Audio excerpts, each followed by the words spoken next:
Yo, what is up, Brandon? Hello there, Nate. Here we are again. We're at number 9. Is this it? The big nueve? Yep, number 9. That means next week will be 10, and that's a number. Yeah, it's a big milestone. It kind of is.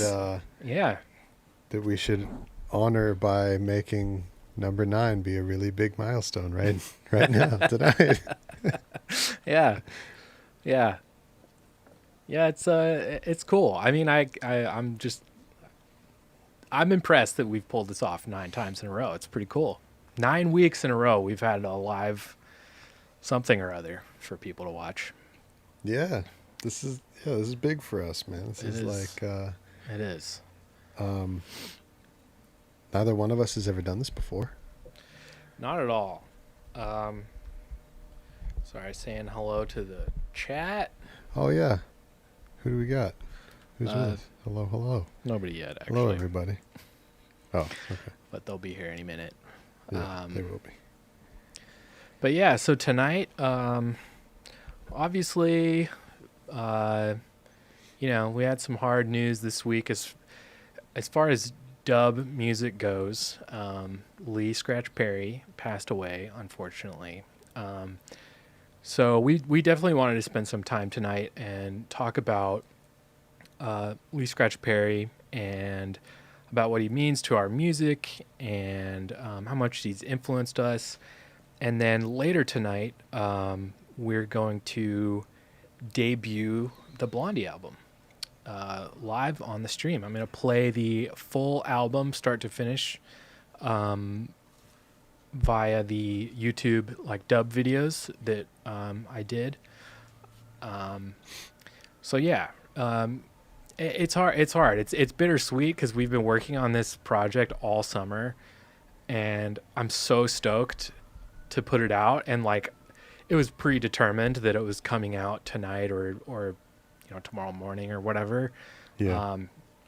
So yeah, it's bittersweet because I'm really sad about Lee Perry, but also we're still here making music. We're carrying the torch like we've always said we're Right. trying to do. That's what we feel we're here for. We're carrying forward this beautiful music that he pretty much started. I mean, I think it's arguable, but I mean, I would say it comes down to either him or Tubby, or possibly there was some other earlier guys, but in terms of who invented dub? yeah, exactly. But right. nobody left their stamp on it quite as much as those two. They're kind of the McCartney and Lennon of exactly. dub music. Those two meaning Lee Perry and King Tubby. Definitely, yeah. Yeah. I think Tubby being more the McCartney kind of traditionalist. Oh, that's he was This is good. It's a good analogy to make. yeah, he was an electrician before he really was like a creative musician. So he came at it for as right-brained of a thing as dub. He came at it from the most left-brained way, which was this very analytical way of kind of dissecting all of his gear and using that and understanding his gear in a way to help him make music. Whereas Lee Perry was the complete opposite. Not to say he didn't understand his gear as well as Tubby, or even better possibly, but just the way he interacted with that gear was the guy, nothing was sacred. No piece of gear was sacred to Scratch. It was, by any means necessary is he going to do whatever it takes to manipulate his music to make it come out the way he envisions it. Sometimes even if it means hey, I'm going to pour candle wax on the tape while it runs, or blow weed smoke on the heads, or or like bury the master tapes under a tree before we press it to vinyl. Like it's just like total opposite way to approach this music. And for me, that's why I've always loved those two, because both their styles are like, you can get so much from them, but like just the way they came at it, like couldn't have been more different, you know. Yeah. Man, I mean, we could talk about Lee Perry and Lee Perry and King Tubby for a really, really, really long time. There's a lot to cover. They're both such fascinating and interesting and really inspiring people with fascinating, interesting, inspiring lives. Yes. And probably if you're watching this stream, you're probably very familiar with them. Yeah, I would assume that. And if but you're not not necessarily. Yeah, if you're not, I mean, we're here to tell you the good word about Lee and King Tubby, for that matter, or scientists, or everybody they inspired and Lee inspired. So I think that in a world where Bob Marley has already passed away, Yep. Peter Tosh has already passed away, and King Tubby has already passed away, I was thinking about this. I think that Lee Perry dying is probably the most significant event that will ever happen in the history of reggae now. Definitely going, like, in our lifetimes, like, for sure. I totally agree with that. Like, I don't think there will ever be a single event that happens that's more, just significant. Yeah, after this. Yeah, from this point forward, it's like, yeah, I mean, the comparisons to John Lennon are it's for good reason. I mean, the guy really is that big of a deal to this community and this style of music. It's like, it's a void that is completely unfillable. Like, it's such a huge footprint to leave behind. It's impressive, really. I mean, up until literally like the last day, the dude was still making music. Like, and people will rightfully so probably focus on his 60s and 70s work, but I mean, the guy never stopped. It never ended. He never, that might be the stuff that everyone remembers him for, and probably rightfully so. It was really amazing, but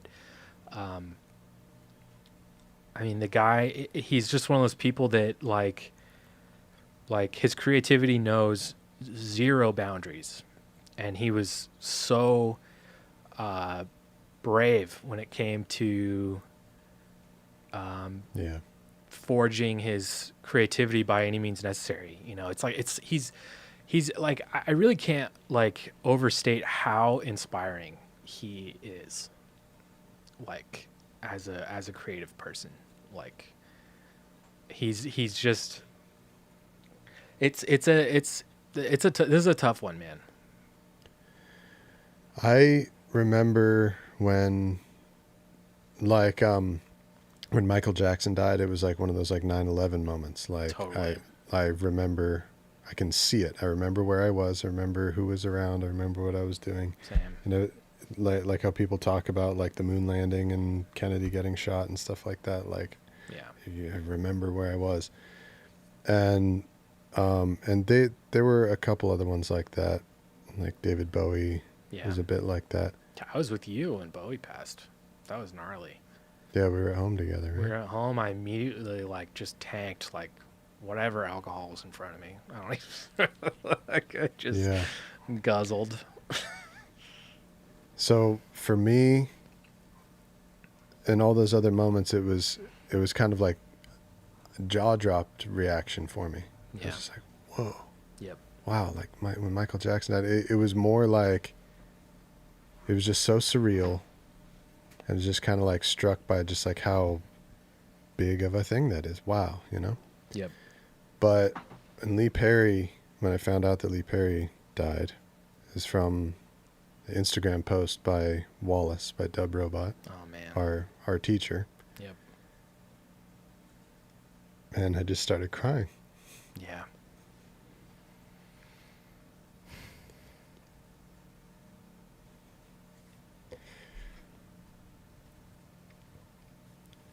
Big time, man.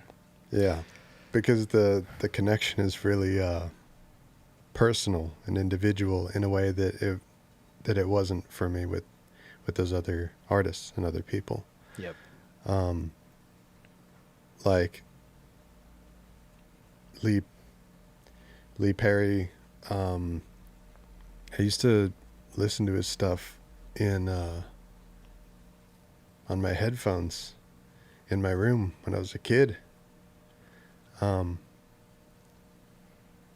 As I was learning about reggae and what makes reggae what it is, what makes Jamaican music what it is, and everything about it, like how do you play it, how do you play it, how do you get that sound on the guitar, what is, trying to figure out what is the bass player doing, what is the guitar player doing. Wow, check out, it's crazy how that guy, he plays it like that on the organ. Whoa. And just like trying to hear everything that's going on in my headphones. And it wasn't just Lee Perry's music that I was doing this with. There's a bunch of recordings. Most of them were Trojan box sets. I was literally just gonna say that. Yeah. It sounded like you had some Trojan. Because when I was a kid in the summer, my mom really liked to go to the beach, but she wanted me to go with her. And so the way that she would bribe me to go along was she would get me a CD, and I would always choose a new Trojan box set. It was like my next chapter, my next textbook for reggae. That's sick. And I would just sit there on the beach and just like analyze everything that I'm hearing. And Lee Perry's stuff stood out to me, and the word that you used for him, man, brave, Yeah. is exactly what it is. He's so courageous. Fearless. And he had a lot to do, like him and Wallace, our teacher, together. It's kind of hard for me to talk about Lee Perry without talking about our teacher Brian Wallace also, Yeah. because he basically was like the disciple of Lee Perry in our lives, and Yes. giving that philosophy Mm-hmm. of what Nate was talking about, in terms of that nothing is, no piece of gear is more sacred than the music, like it's almost as if King Tubby was that the equipment is sacred Totally. and the music is something that we get to create and is the expression of this holy, sacred equipment. Yeah. The music is a And- byproduct of this incredible gear that he's got. Yeah, this wondrous gift from God, Yeah. this beautiful equipment that we have. And it's almost like, I don't really necessarily believe that Lee Perry believed this exactly, but sort of like in a comparison is that for him, the music and the sounds coming out, and the music is sacred. Yeah. And our equipment that we have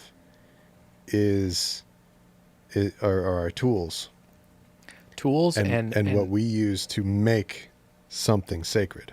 tools and possibly even like sacrificial like Yeah. ceremonial victim if need be, like no like compunction about just, hey man, if this Yeah. gear goes down in the service of like making this incredible piece of art, then like Yeah. that's what happens. Yeah, right. Like, It's like, and it's an honor to God yep. to, Yep. like sacrifice this Yeah. this mixer's life to He the would do it. music, to the He- Most High, He would do it. I mean, like this is the guy. This is the kind of guy who like he created Black Ark Studios, which if you guys don't know, if you guys watching don't know what Black Ark is, it was Lee Perry's recording studio that he built in Jamaica in the 70s. And it's just like absolutely legendary sound that he was able to consistently produce out of that studio. I mean, it was like, it was fully an extension of himself, right up until it wasn't. And it speaks to that tendency of his that he's willing. There is no piece of gear, there's no studio, there's no nothing that is more sacred to him than just creating the art. Yep.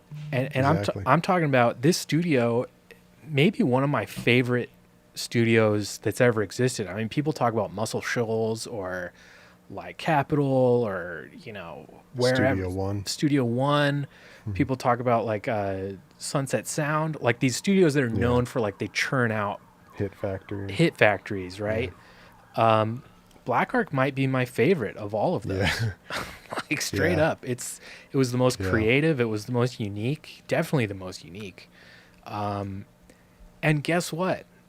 At the end, he burned that motherfucker to the ground.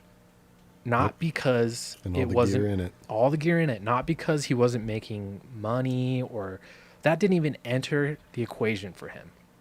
It was like, the vibes are bad here now. The vibes are bad. It's become corrupted. It's become corrupted. This is now a place that is making something that is like sacrilege to what it is meant, that it was meant for. It was antithetical to, the reason it was erected in the first place. Which were for sacred reasons. Everything that Lee Perry did was, well, not everything that he did, but I would say a lot of things. But as close to being literally true about saying that as you can be about somebody. Everything that he did was spiritual. And in nature. Yep. You know? Yeah. And yeah, he didn't hesitate for a second to burn his own studio to the ground. Like burned it to the ground. Like again, brave, dude. Like knowing that he's like, the magic is Lee Perry. It's the stuff that's right between these two eyes, right between the ears. You know, it has nothing to do with this gear that maybe someone like me might attribute to what was so cool about that era. But really, it was like the guy was just peaking on all cylinders at that time. You know, he could have been anywhere and it would have been just as amazing. You know, it wasn't necessarily Black Ark. It was just him, you know, like he was just, he was channeling something bigger than himself during that time. And he was a conduit for some real magic. Yeah, he has really been him and Wallace have been the guiding lights for me in my life ever since I was a kid, that it is possible to live that way. Yep. By your own rules, you know, from like your own spiritual truth. Yep. And even though if your idea is one that goes against the rules of the way that something is done, that doesn't make it invalid. Right. And there is a place in the world for your own way and your own expression, you know? Yep. There's room. There's room on earth for pure creativity and pure creative people. Like they're more necessary to society than I think society would like to admit. That, you know, society as a whole benefits so much from these people that are willing to just throw caution to the wind and live a pure art life. And show people and inspire people to, like, you don't have to be 1,000% creative like Lee Scratch Perry, but what if you were 10% more creative in your life? What if you were Yeah. 20%, you know? Yeah, exactly. I mean, I haven't ended up living like him, but him showing that with his life, like, made more room for me and mine, Totally. you know? Like if his life is 100% creativity, let's say that's the benchmark for being a 100% creative, and maybe zero is like, I'll use some generic thing that not meant to offend anybody at all, but just a generic like like job, like an accountant or something who doesn't even like play guitar, just like All accountants in the chat say bad things about Nate. yeah. Just kidding. Just kidding. Yeah, no, I get what you're saying. Accountant, Yes. accountants are great. Yes. You and me are closer to 100 than we are to zero. Now, maybe that means we're 51% creative because of Lee Perry and his guidance and inspiration. Yeah. Maybe we're 60%. You know, for me, I'm always striving for more, you know? I think that the thing why it's so important to me is because without Lee Perry and Wallace, I would have gone the right down the path in life, and I think I would have been miserable, and I never would have understood why Totally. if it wasn't for them, Totally. you know? Yeah, I give Wallace a lot of credit too because, like, I really don't bring this up to a lot of people, but like when I got into Berkeley, which is like the top music school, whatever, blah blah blah, Yes. that was a huge deal to me. I was 18 and I got into the one and only college I applied to, and it was like the biggest music school you could go to, at least in the United States, besides Juilliard maybe.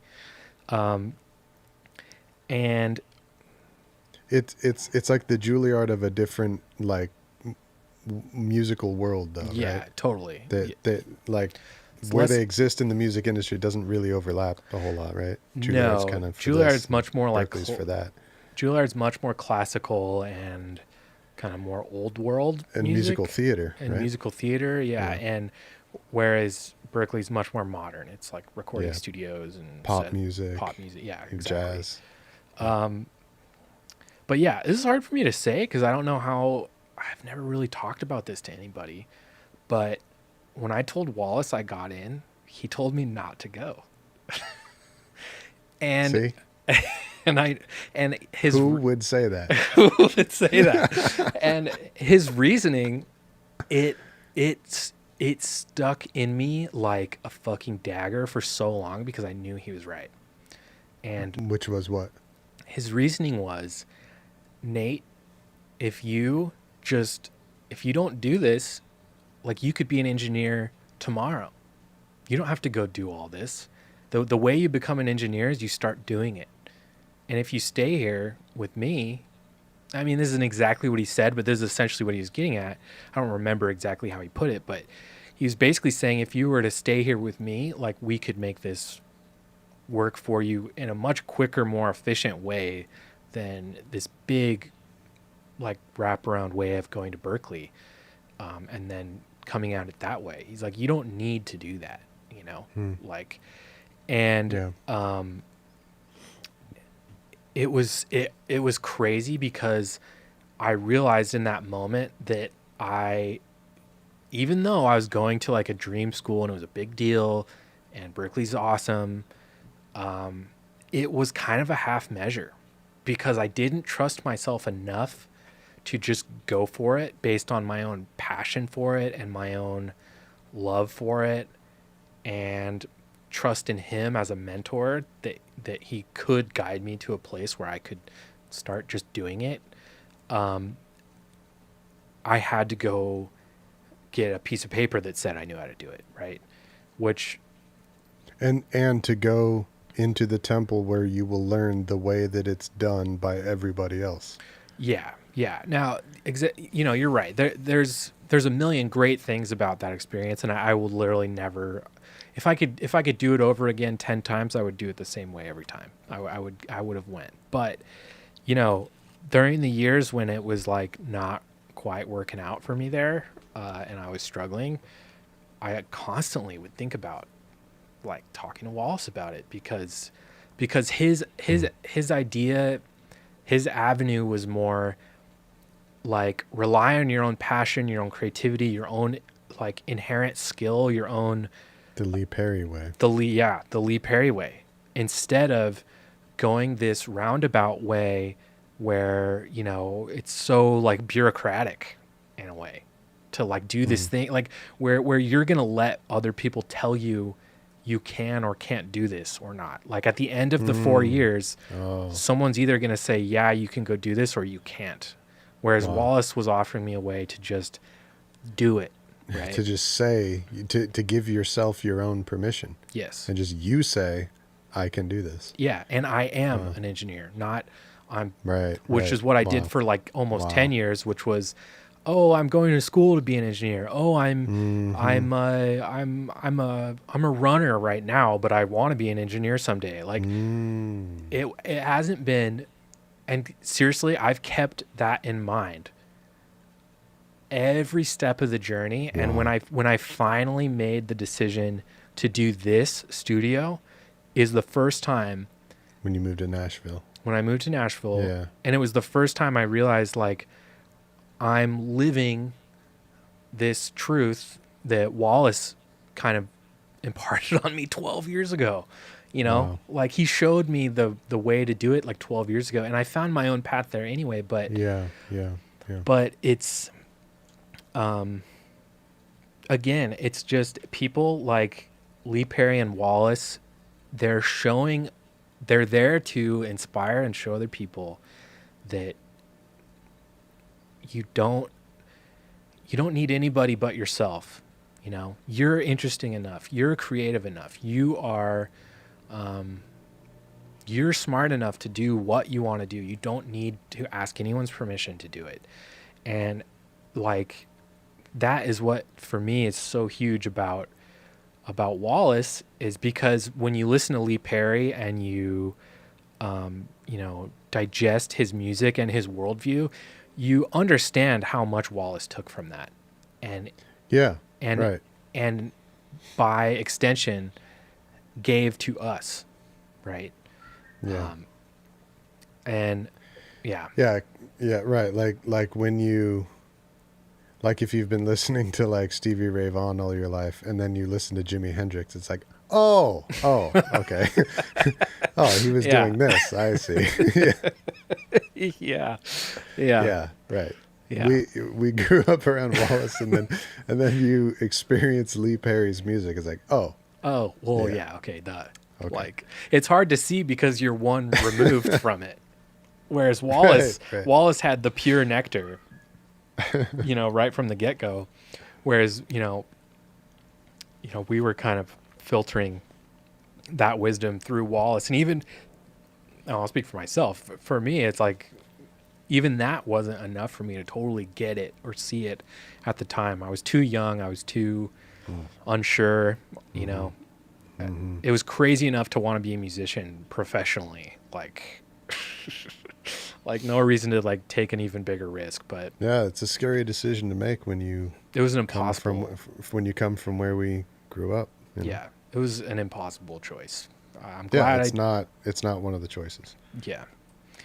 But yeah, like I was gonna ask you, like, what do you remember the first Lee Perry anything that you heard? Do you think it was the Trojan stuff? It must have been. Yeah. And looking back on it now, I'm really confident that the first several times that I heard his music, I didn't know that it was him, Yeah. you know? Yeah. So I'm trying to think of the first. This is interesting. I think that the first song that I ever heard that I knew that it was him, it was either a song from the ska box set, which is called "What a Good Woodman," Mm-hmm. which is from back in the day in his early career when Lee Perry was a singer before he was a producer, Wow. a ska singer, Mm-hmm. or it was the song "I Am the Upsetter," which is the first song that he ever produced, which is a Rocksteady song. And yeah, so it was one of those two songs. I think I know which ones of his I heard first, and the reason I say I think is because I definitely wasn't listening to it with the intention of like, oh, this is Lee Perry's stuff, I'm gonna listen to this. Right? Yeah. It Yeah. was Exactly. the early Bob Marley and the Wailers shit, like Oh, right. Okay, the that makes stuff. sense. Yeah, like Yep. the stuff in the late '60s that they did when they were still kind of more of a vocal group. Yeah. And He Lee produced. Perry, Was it 3 records or 4? I'm not sure exactly, but I heard this one compilation. It was Bob Marley and the Wailers, and it's like, I want to say it's like African Herbsman or something like that, but it's basically Mm-hmm. like a collection of the best stuff from that era.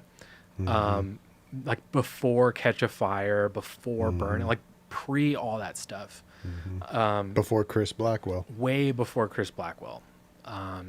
It was Lee Perry first, who first got his hands on Bob Marley. Well, it wasn't way before. It was immediately before. Yeah, it He was went like a year directly before. from Lee Perry. From Bob Marley went directly from being produced by Lee Perry to Chris I Blackwell. guess the reason I use I emphasize way before is because it sounds so much. It sounds so removed from that. Yeah, it sounds like 15 years It difference. does. It does. But it's like, a year before.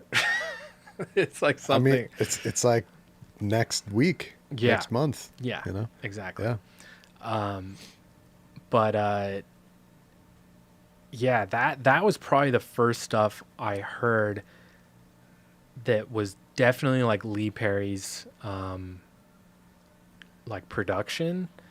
As far Okay, as his yeah. music goes though, I want to say the first one,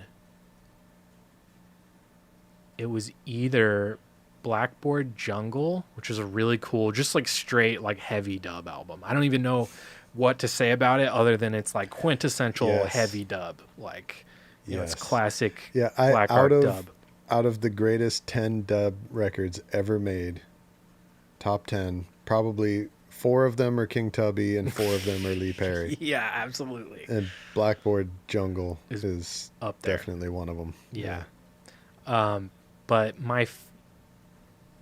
the one that really probably changed, because I always liked reggae a lot, and especially after I met Wallace, I was super into reggae, but like I don't want to say it was like surface level, but I hadn't done like a proper deep dive until I was like in high school, and the first record, like, because I was super into all the Trojan shit and like all these compilations, and that was kind of how I found stuff, like just through these Trojan compilations. But the first like record, like album, like reggae album that like hit me like a ton of bricks was Heart of the Congos, which is another Lee Perry Black Ark production. We should get into the part now where we're talking about like our picks. Like Yeah, okay, can you yeah, take yeah. me through your, so in our honoring of Lee Perry, can you take Yes. me through your highlights that you have chosen to Yes, yeah, to honor tonight? So for everybody watching, this is like, if you know it, like just enjoy vibing on it and celebrating with us, and in the chat, like, you know, talk to us about it, like your favorites and everything that you like about what we're talking about.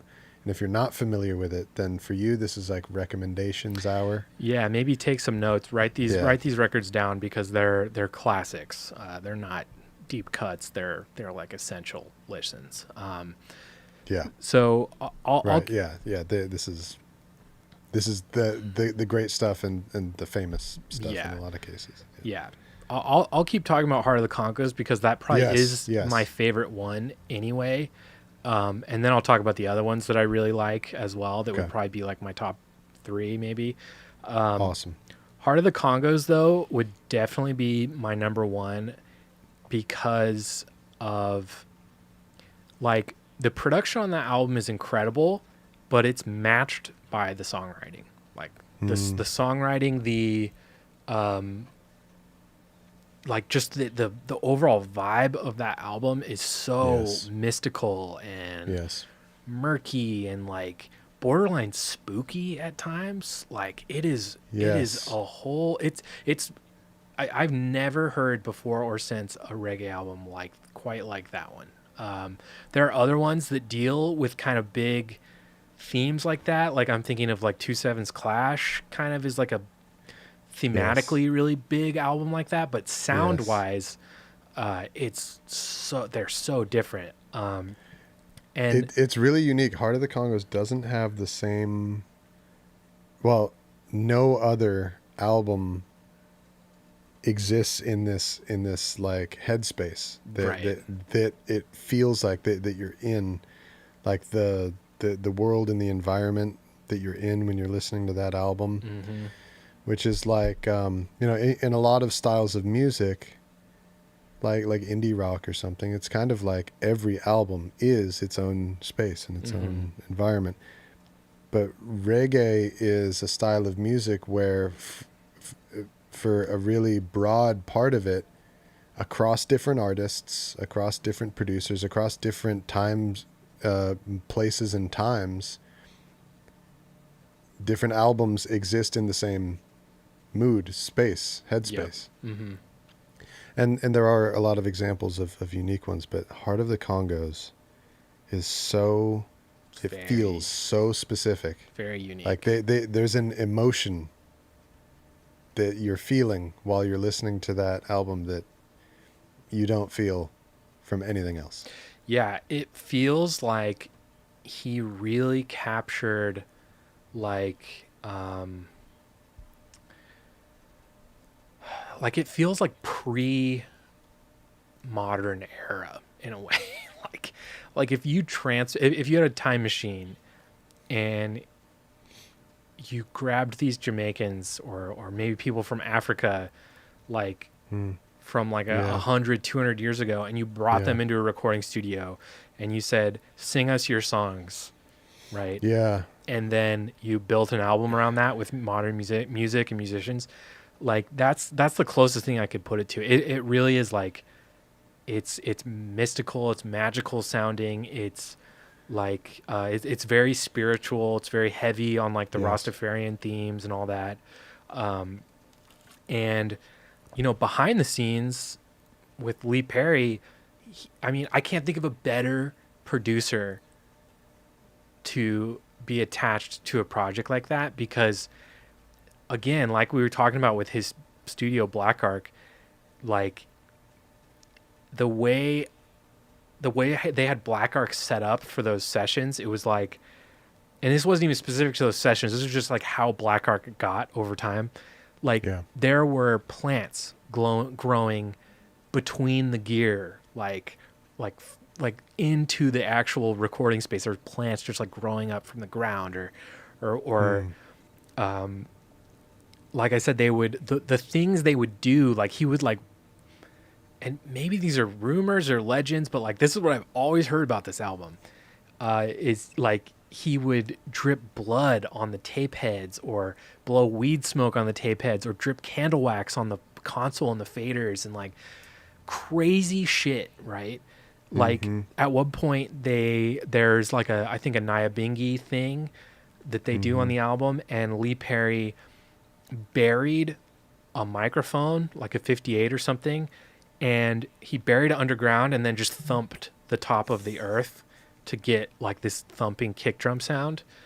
And likewise, he what I've always heard about the master tapes for this album is he like buried them in front of Black Ark under a tree and left them there for like a while. And then they had kind of like, I want to say rusted over because of the moisture. And that supposedly imparted kind of the sonic, you know, weirdness of that album was like Yeah. this.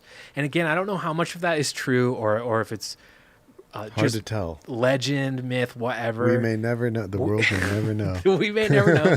That's what I've always heard about it, and I choose to believe that stuff because when I sit and think about it, I'm like, okay, if this was about anyone else, I'd be like, all right, they probably made that up to try to like sell records or like because they thought it sounded cool. But we're talking about Lee Scratch Perry, man. This motherfucker would Yeah. do that shit.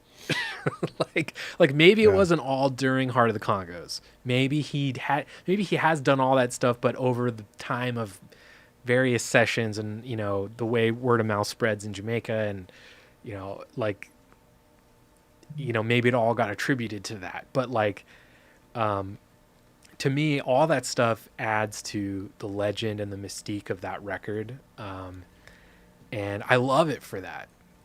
It's got this murky, spooky quality to it that is just, it's unique, it's perfect. To me, it's 10 out of 10 record. It's a Desert Island disc, like, for sure. Yeah. To the point where I try not to listen to it anymore because how I've listened to it so much that I don't want to like over listen to it. So now I like save it.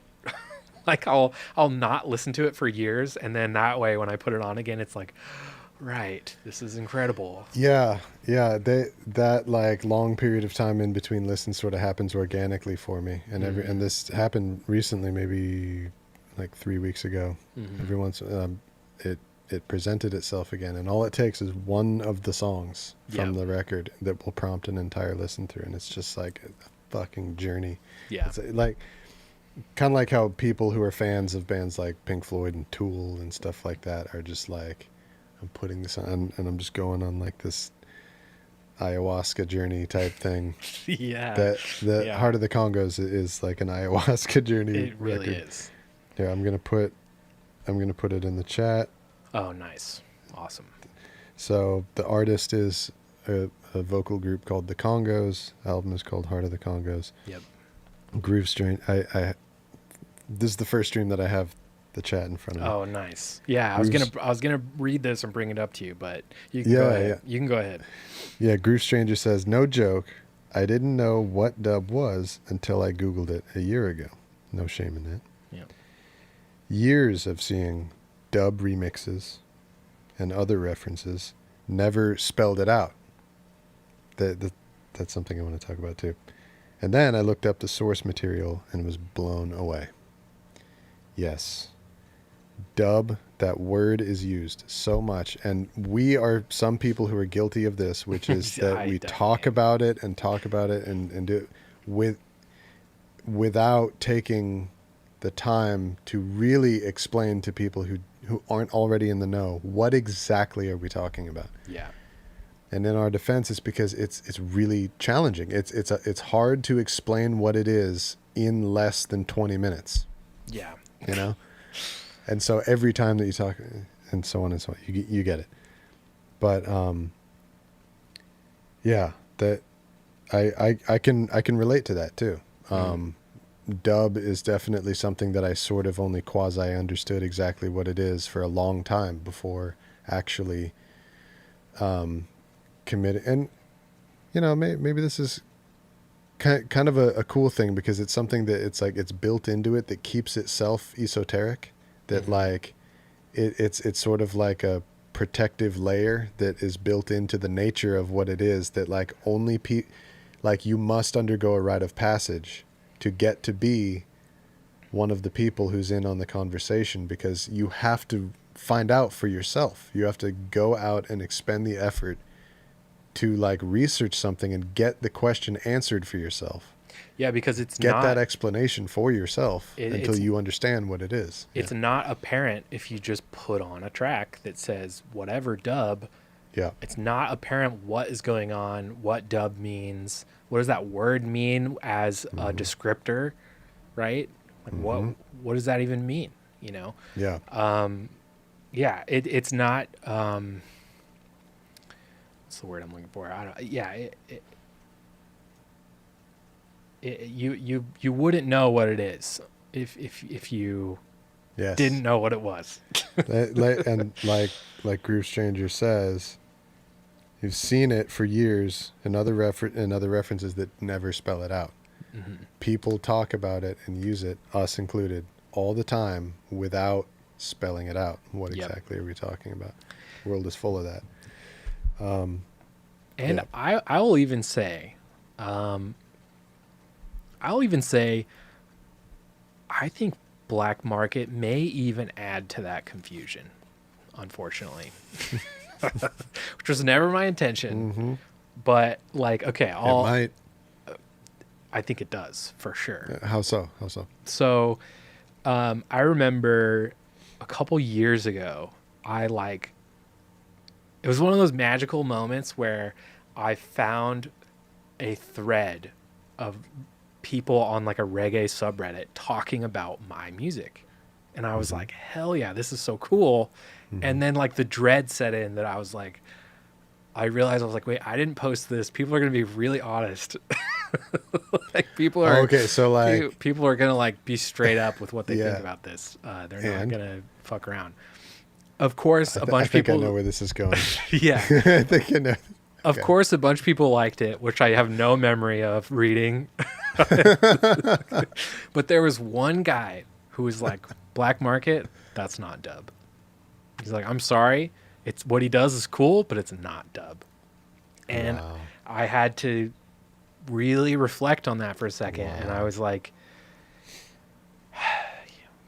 I get where he's coming from. I'm not going to say I agree with him, but I totally get where he's coming from. Hmm. And the reason is because, like, I infuse my remixes with dub elements. Some songs are more dub than Right. others. Some pigs are more equal than others. But if you go listen to Blackboard Jungle, It's totally different. and if you Totally. say that this is the benchmark for what defines dub, Yeah. And then you listen to my stuff, it's apples and oranges. It really is. And I'd be the first to admit that. Um,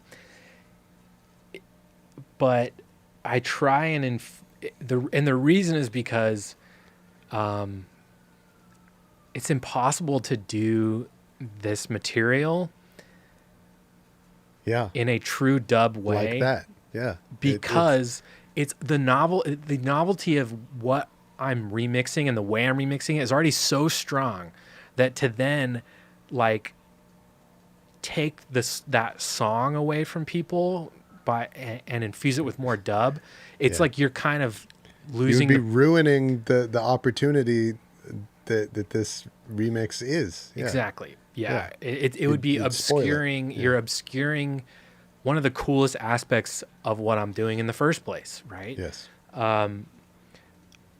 So I try to make up for that for like when I do other not artist related stuff. I do like very heavy dub forward stuff, but I see.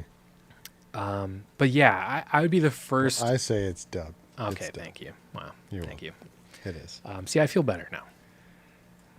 Yeah, I mean, you never check that guy's credentials. That's true. But I didn't. I know what you mean when you read a thing or hear a comment like that about what you're doing. Like, you just automatically, you just know that whoever said that is an expert and knows more about it than you do. No, yeah, I assumed the guy was like an it- engineer or yeah, like right. it's whatever. He's probably just some Or that's a dude. fucking internet commenter. Yeah, That's like the only credentials that we can see. yeah, yeah. Oh, man. If you're watching out Yeah. there, anonymous guy, you got me. I'm gonna say you got me pretty good with that one. Here's another good comment. Oh yeah, Groove Stranger. He says one. Groove Stranger is a he, right? You're a he, right? Groove Stranger, I think. I know It's- from the past. yeah. I believe. Okay. Once I started listening to dub, the influence of Jamaican music on all kinds of modern pop was so obvious. Mm, I realized tracks I had loved for years were fueled by dub. For example, The Orb has some wonderful dub elements. Yeah, I have to check that out. The Orb. The Orb. I have not. They, and that's another aspect of Lee Perry that we ought to honor tonight is Bob Marley is Bob Marley. Bob Marley is the one who had reggae be international something that belonged to the world. He's like But the Pope of reggae. He's an yeah, evangelical for reggae. Like, yeah. he's a missionary. But Lee Perry was like the ambassador.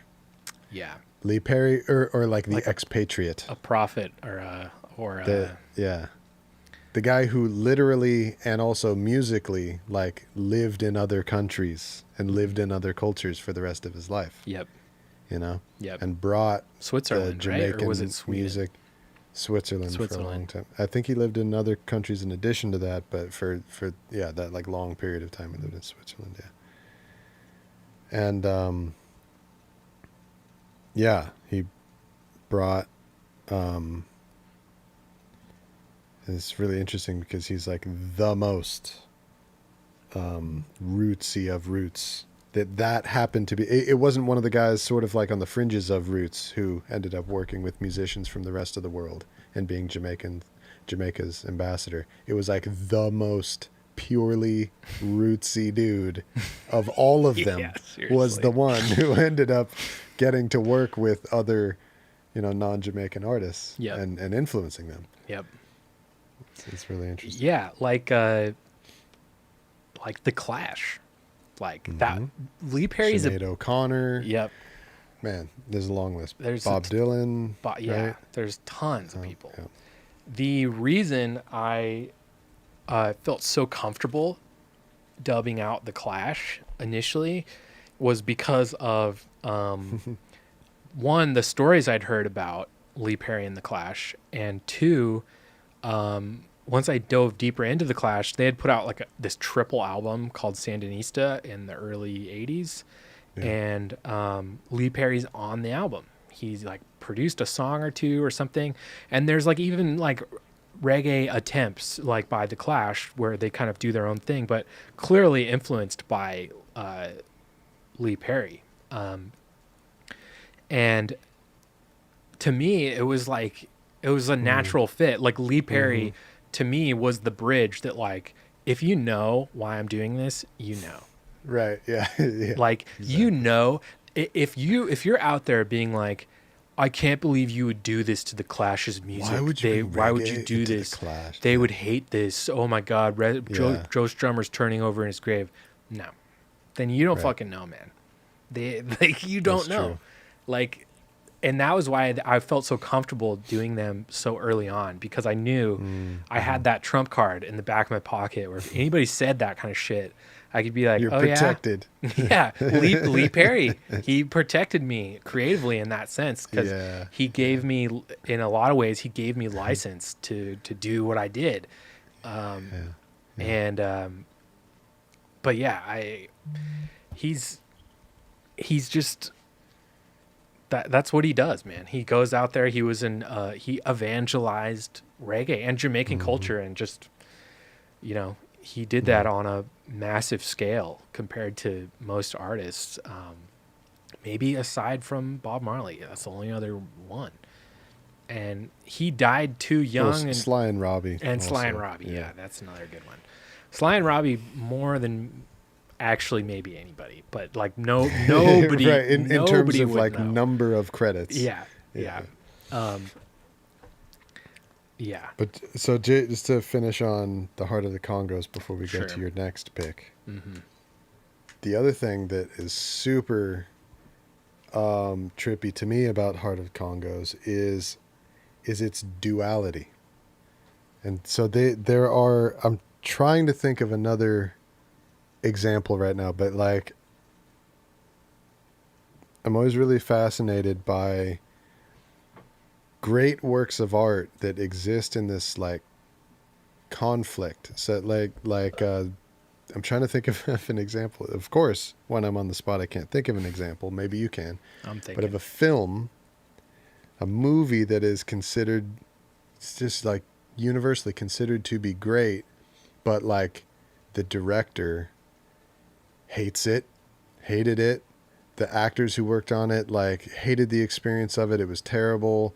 All people who worked on it consider it to be like just a travesty, just not even close to what they intended to make or what it could have been. And yet And it's it really like celebrated. just ended up all screwed up. Right, but but yeah, all of us who have seen it, it's important, and we love it, and it's great, and just the fact that it exists in that duality and complex history makes it even that much more interesting Yeah. of a thing, right? Yeah. So Heart of the Congos is that one for Lee Perry. Really? So you were talking earlier about how, and we were talking about how Lee Perry ended up burning down Black Ark Studios, where Heart of the Congos was made. Because, like, the music that was being made there, and the community of people who had begun to congregate there, and just everything of what it was, it had become a factory of something that was unholy to him, and a bastardization of what it was meant to be and what it used to be. You know? So the Heart of the Congos is like the culmination of that poisoned time. Wow. And that poisoned vibe. And he specifically names the Congos, Wow. these guys, as being like the most like poisonous, two-faced, Whoa. snake, wolf in sheep's clothing, like false love it. Rasta. Whoa. I love it. Who were like capitalizing on the trend. the true Or spirit. treated it like a You know? trend. Right. Interesting. But all the while pretending to be the most pious. Whoa. So this is not an objective truth. This is Lee Perry's Sure. perspective on it, right? Allegedly. So this album coming out and being well received, and the Congos and all of the other people like them that started to congregate and work and be regulars around Black Ark Studios, this album is considered to be one of, if not his best album that he ever made. Yep. And it's also the culmination of everything that he saw was wrong with what happened and why he burned down his studio. That's amazing. I never knew that. And it the timeline, it lines up. This was late. Yep. Late in the Black He Ark's burned it down life. shortly after this Really, album was like made. right Yep. after. And it almost puts a spin on the story that he buried the tapes. That puts that in a different light. That's for okay. me. I never Maybe thought he about just was that. like, how come he buried him? fuck Maybe this he buried album. him because right. Maybe he was trying to sabotage it. Yeah, maybe he was Who just knows? like, fuck this shit. I'm burying it. Bye. Well, or he was trying to purify it in some way. Yeah, maybe. Remove the evil spirits or something. Because, for Rastas, fire is purification. It's cleansing. So the fire wasn't necessarily like vengeance or revenge. It was cleaning, Yep. sterilizing. Yep. Yeah. Oh, man. It's really fascinating. Because it really is we like... could talk about this shit for days. Yeah. Days. And now that he's gone, as if he would have given a clear answer when he was alive about any of this shit, now that he's gone, it is like no one will ever know. Yeah, why did he do First of all, some did you bury the tapes? How come Yeah. you buried the tapes? Yeah. If so, why? Yeah.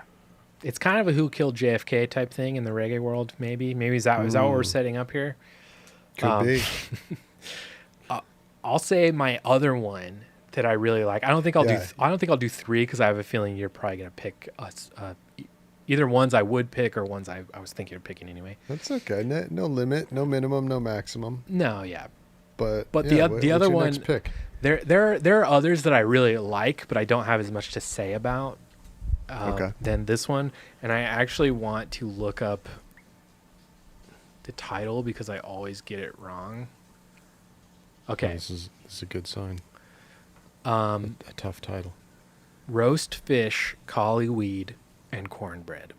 I love this album. This is, Nice. like you said, he started as a singer and then became a producer. And then he went back to being a singer. And this was one of his first returns to To singing. to singing. Yeah. Oh, And wow. Okay. I want to say he wrote the songs. It doesn't. I can't find any information on if he wrote them. I'm assuming he did, though. At least him Yeah. and I'm some gonna of the put other. this in the chat. Yeah, do it. If you look at the personnel on this record, Lee Perry producing it, singing on every song. You've So got. I'm sorry, just to address the not sure if he wrote the songs or not. Mm-hmm. I have this is my own like unofficial, unscientific way of knowing. You can always tell that Lee Perry wrote the song because the lyrics are in Lee Perry speak.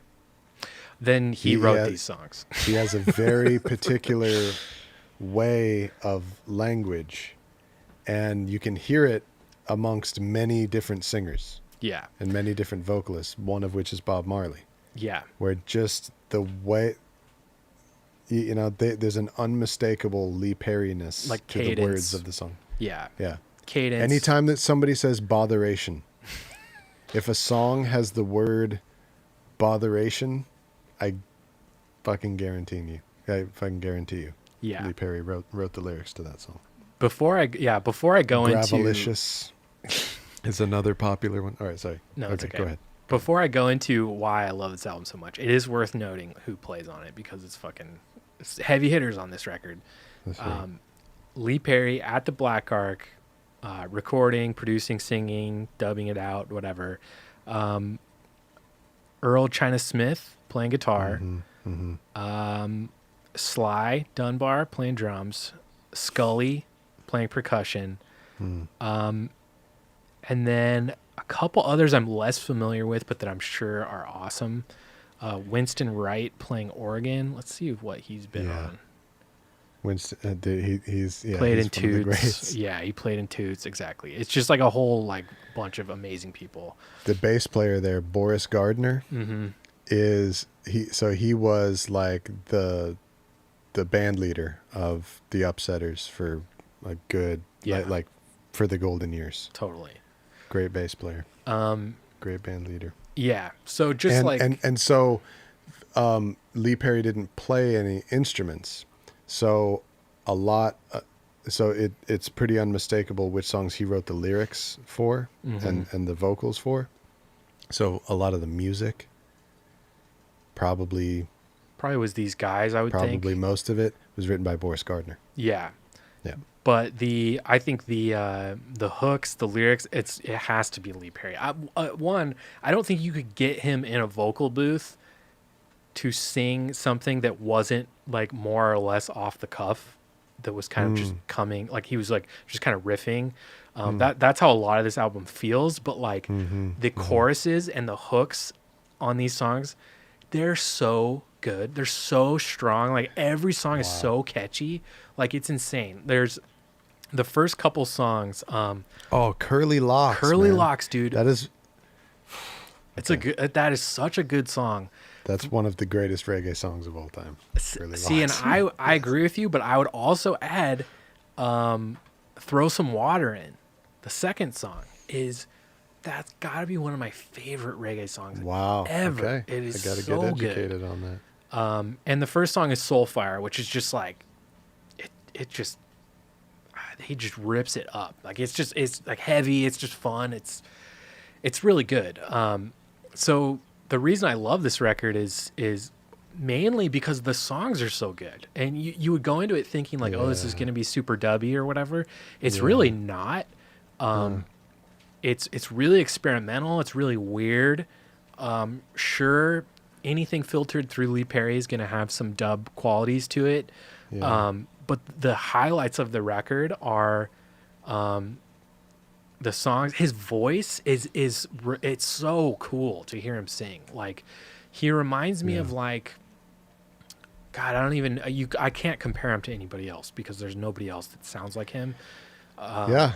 Right. I mean, he's one of the, how many artists are there that if you've never heard the song before, any version of it, and you're listening to a version that's being played by a different band and a different singer, that it has some quality about it that you could, with full confidence, say that you know that it was written by this artist. Yeah. Yeah. This That's- being one of them for sure. Yeah, yeah. But not very many others. You definitely can't. There are ingredients that will be there that is like, no, I'm sorry. What you're saying is wrong. Lee Perry wrote that song. And I would even say, like, uncoverable in a way. Like, you could play the songs. Sure. We could learn the songs, learn the parts, play we it. have. Millions of people all around the world have. Yeah. Yes. But to actually reproduce his vocal style, the patois, the cadence, the It's such a unique. inflection, like all that, to actually, which is what makes his vocals so great. You can't. He did it, and that's that. Even amongst other Jamaicans, because he wasn't from Kingston. Right. Where He's was he from? I can't remember the name of the village or the town, but basically he was from out in the country. He was from out in the middle of nowhere. Wow.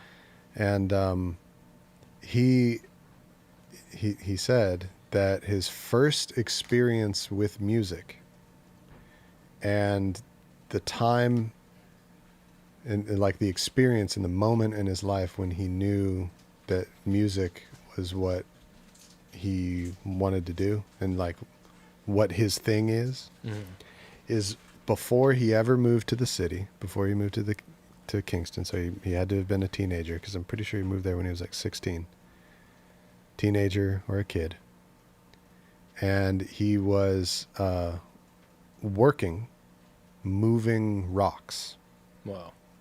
Like him and his parents or whoever else was moving rocks for money. Like a truck full of rocks. Right. And he said that the sound of the rocks hitting each other, the way like when the stones connect and they make this like impact and this, and when they hit the ground, he's like, yeah, that's, wow, that sound. Wow. This is cool. Wow. So it was fucking stones connecting to each other was how he got connected to the concept of I'm going to make and control sounds to be about, like the world and God and the spirits and everything, then he moved to the city to be a musician, to be a singer, and everything else happened after that. So I bring that up because what you're saying about like how unique and uncoverable he was. He said when he first showed up to the city, like everybody made fun of the way that he talked, made fun of his accent. Wow. Because he was like a country bumpkin dude. And everybody else around, all the other dudes in that whole community were all, they all grew up in the same neighborhood in Kingston, in the big city, Yeah. I was, while you're telling that story about the rocks, him listening to the rocks and all that, I was thinking, like, for someone as just like inherently creative as him, and just by nature, the way humans are predisposed to like find patterns in everything, I have no doubt that after a long enough period of time of hearing rocks hitting each other, I imagine it was probably really repetitive work. His mind started just making those connections that this is music, like this, and like singing along with it. Totally. Yeah. Like it had a melody after a while. Yep.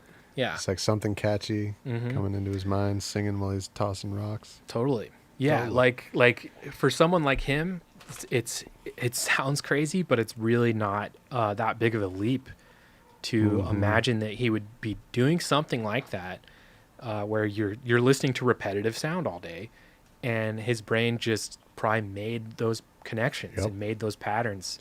And you listen to his songwriting style, which is like one like 3-note melody, repeated, altered, rotate it, Yep. change it, change it, change it, change it, a little bit, a little bit, a little bit. Yeah. And that's the whole song. Yeah. You know?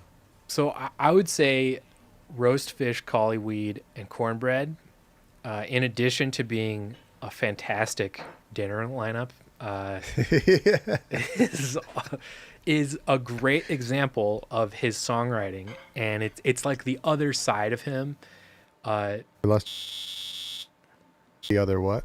Sorry, are you I can am I back hear now? you now. Yeah, I'm good. Yes. So what I was saying is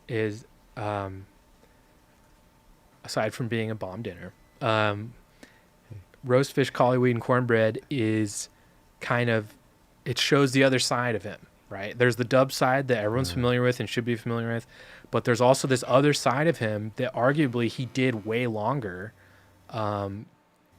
which was being a singer and a performer, and a songwriter. And this album kind of showcases that. It's my favorite showcase of that. That's a good pick. That's a really good pick, man. Yeah. I'm going to go with those two. I'm going to go with those two. Those are my two. Heart of the Congos, roast fish, collyweed, and cornbread. Those are my two Lee Perry favorites that I recommend everybody go search out. Very good picks. Yeah. You cover a lot of width. You really get like, because if you just listen to those two things and then you go toward each other, I mean, you get so much of like the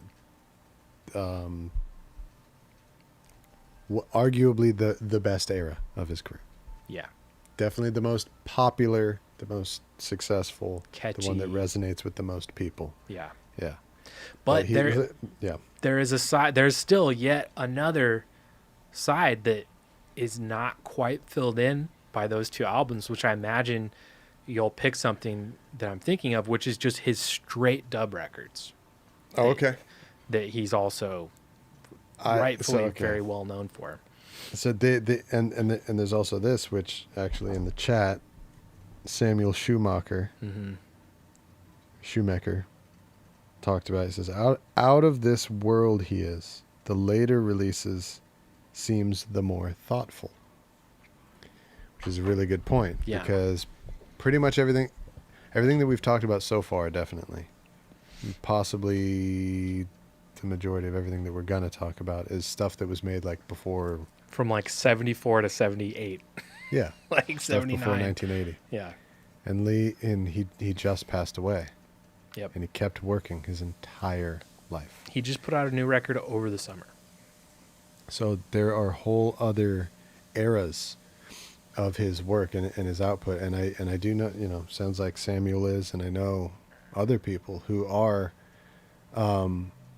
way more connected to like later times and later eras. Like I know people who, if you just mention Lee Scratch Perry in the same way that we go, oh man, Heart of the Congos and all these things that come to mind, like all stuff from the 90s comes to their mind. Oh, for sure. I have no doubt.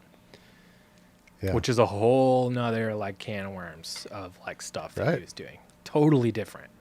Like you say, he released a record in 2021. Yep. So, okay. So my picks, my picks that I picked are two actual like groups of things. So my first pick is what's called the Holy Trinity. Oh, this is great that you did this. I love it. I have something to say about the Trinity aspect of this, but go ahead. There is one school of thought that it is completely ridiculous to talk about the Holy Trinity being any group of albums that doesn't include Heart of Congos, right? That's exactly. I was going to say a quadrilogy, sure. Yeah. Trinity, you're leaving out a pretty important one, but maybe he would have liked it that way better anyway. Yeah, so I'm not sure if that whole aspect of how he didn't like it didn't like the Heart of the Congos is any reason why. Um, my understanding of it is that it was already considered to be the Holy Trinity by the time that Heart of the Congos was even made. Okay, that makes You know sense what I because mean? Heart of the Congos was after the fact anyway. Yeah, yeah. I think Heart of the Congos was made like a couple years after these records. I think. Let's tell people what the Holy Trinity Okay. is. What are those albums? So yeah. So there's a group of albums that are called, or unofficially referred to as the Black Ark Holy Trinity. It's just the three, just the albums There's that were made at Black Ark. One of which is Junior Murvin, Police and Thieves. so good. The other one is Max Romeo, War in a Babylon. Probably my favorite of Okay, the three. this is Maybe. good. Yeah, I love that I want album. to hear your thoughts on these. Mhm. And the third one is my favorite. It's the Heptones, Party Time. Party Time is also amazing. Holy cow. Yeah. Okay. So, I choose them because they're in multiple ways works of art that belong in the reggae Library of Congress Yeah. for their historical and aesthetic significance or, Yep. or whatever it is. The way that they sound, the way that they were produced, the music itself that is on them, and also just because they're things that are such a time capsule. They are a capturing of a time and a place in a specific group of people at a specific time at a specific place, and you feel like you're in the room with them when Yeah. you listen to it. And yeah, so okay, so what do you think? I say Holy Trinity. What comes In your my mind, growing up, loving those albums, but also being a major Heart of the Congos fan, to me, Heart of the Congos is like the unofficial fourth member of the Trinity. Yeah. I mean, it's kind of the unspoken other one that is great. But I would say the argument for it being a Trinity and not a quadrilogy. Yeah. Okay, yeah, good. I think Quadrilogy. quadrilogy is the word for Yes. it.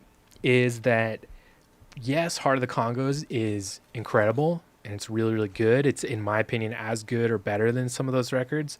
Mm-hmm. But those three records have a through line. They yes. sound similar to each other. Their Yep. album art complements each other. Yep. The production complements each other. It sounds Yeah. like they were all three made at the same time, practically. Like it was and they sang on each other's ones too. Like on War in a Babylon, mm-hmm. the backup singers behind Max Romeo are Junior Murvin and the Heptones. So sick. You know, like they all three of these artists were there Yep. in the studio contributing while each of their records were being made. Yeah. It would be like if the Beatles, Pink Floyd, and the Rolling Stones were all playing on each other's shit in '67 when they were all like at the same studio, which I believe Yeah. at least Floyd and the Beatles were. I don't know if the Stones Yes. were as well, but like it is like one of those kind of what if kind of groups of records where Yeah. you know in rock music you don't really have it, but in reggae it's like you essentially have three albums that form almost like this super group of people who made three albums and just kind of called them different things, but they all were kind of contributing to each other's success. Like to me it sounds like it was like, all right, we got the Heptones on Monday, we've got Junior Murvin on Tuesday, we've got Max Romeo on Wednesday. Like that is how, like, to me, how similar a lot of the music on those albums sound. Yeah, Yeah, if that's not what it was like, that's amazing because that's exactly what it sounds like. It is, yeah. Yeah. I I'm gonna personally, put these I'm in the chat. nice. The one I need to listen to the most again is probably Party Time, although I have listened to it a lot. I have so many Heptones albums at this point. I think I have like 5 or 6, and they're all Yeah. really good. So I've kind of neglected Party. I've kind of taken Party Time for granted the last couple years, but I think I'm gonna throw it on soon because I haven't listened to it in a while. But Junior Mervin and Max Romeo, man, I have played those two out, like out. I love those records. It's but to speak to Party Time, I would say Party Time is the most unique Heptones album, the most unique Heptones sound. Yeah, exactly. Okay, because among the three, you got Junior Mervin, Max Romeo, and the Heptones are the artists for these three albums. Mm-hmm. At the time, so Junior Mervin and Max Romeo were both relatively newer artists who were established by working with Lee Perry. Mm-hmm. They were singers that like Lee Perry and his productions introduced to the scene. The Heptones were already legends. They were at an this time. established group, big time. They were already established. Yeah. And they had already recorded and released what would forever be their most famous work already Mm-hmm. with other producers. Yep. And I'm pretty sure they had never worked with Lee Perry before. I don't think so. I think this is the only time that they ever recorded with him. And so amongst their body of work, it's so unique. It and is. so nothing else because of Lee Perry's sound. It's so dirty compared to their Yeah. other stuff. Their other stuff is borderline. It's kind of like the Bob Marley-ish sound. It's like it's poppier, it's cleaner. You know, I don't think it was lost on anybody that they were like three young, handsome dudes that could sing really well together. So that was like pushed up front very, very much. And Yeah. Party Time, it's very Yeah. different. God, they were, all three of those guys are so fucking handsome bastards. Yeah. They're so photogenic. Yep. Yeah. Yeah, they were like the Boys to Men of their time. Like Totally. They were yeah, like, absolutely, man. yeah. I remember seeing some interview with or something where Sugar Minot is like taking a camera crew around Kingston, and he sees that there's like a mural painted on the wall of the album cover for Heptones on top. Mm-hmm. That's a really good record. So that's one of their early. That was like what made them become famous. Like when they really were the Boys to Men, they were really young. And he points at it and he's like, "Oh my God, Heptones on top." He's like, "That is the greatest Jamaican record ever made, hands down." Yeah. So like coming from him, that stood out to me. I was like, okay, wow, they're significant. So Junior Mervin, Max Romeo, new guys. Heptones, fucking like legends in their prime. You know, like Michael Jordan after winning like 4 championships Yeah. or something at that time in their career. And so that album, Heptones Party Time, to me is, are you able to show us your phaser that you have? Yeah, actually. Your biphase? Mm-hmm. So there's a piece of gear that Nate has in his studio that I am so jealous of. It's a particular phaser effect. So this is a modern version of it. It's a Mutron biphase. Yep. And the sound that this thing has is so Lee Perry had one of these at Black Ark. And this sound that this thing has in particular is one of the most distinctive. We're hearing it a myself in the little spring. bit on Brandon right now. Yeah. Okay. So there's the Mutron. Yeah, it's kind of hard to hear for me anyway. Yeah. But It's one of the most distinctive parts of the Black Ark sound. Nate has one. And so, and that thing is famous in its connection with Lee Perry. To me, the best, clearest, the best and clearest demonstration of the biphase sound is Party Time. Big time. Yeah. I would agree with that. The biphase is the most distinct aspect of all three of those records for me. Yeah. It's like literally it was like he had a music bus and a vocal bus and he just put the biphase on everything on the music. Like, Drums and all. drums, yeah, guitars, everything. skank, like whole everything. band It's is just drenched in biphase. yeah. Yeah. But it's so good. And it, dude, it's the best advertisement for that particular piece of gear that exists. Like that is the reason I have one of those. Is the Black Ark sound, particularly from this Holy Trinity era. Yep. Yeah. So that's my first pick. Great pick. I see that was an out of the box pick, and I appreciate that because in the pantheon of great Lee Perry shit, not a lot of people can claim a holy trinity of albums, and so it's important. I think, it's cool that you did that because I don't think I would have thought to do that. But yeah, Okay, good. Awesome. And like you say, which I didn't even really realize, is that like there you can sort of think of them together when you're compiling lists of single albums. Yeah, like you can pick the Holy Trinity, even though it's 3 albums. It sort of fits in the same line of thinking of choosing an album. yeah. Yeah. Okay. My second pick is also a group, but it's documentaries about Lee Perry. Oh, nice. 2 documentaries. The first one is called The Unlimited Destruction. And the second one is, I think, the most famous one. It's called The Upsetter, I think I've seen that one. The Life and Music of Lee Scratch Perry. I might have watched that with you. Yes, I feel like we did watch that together. That definitely happened. Yeah. Because I had it on DVD when we lived together. Mm. I still have it on DVD. It's right over there. Nice. So The Unlimited Destruction, I don't know exactly when it was made.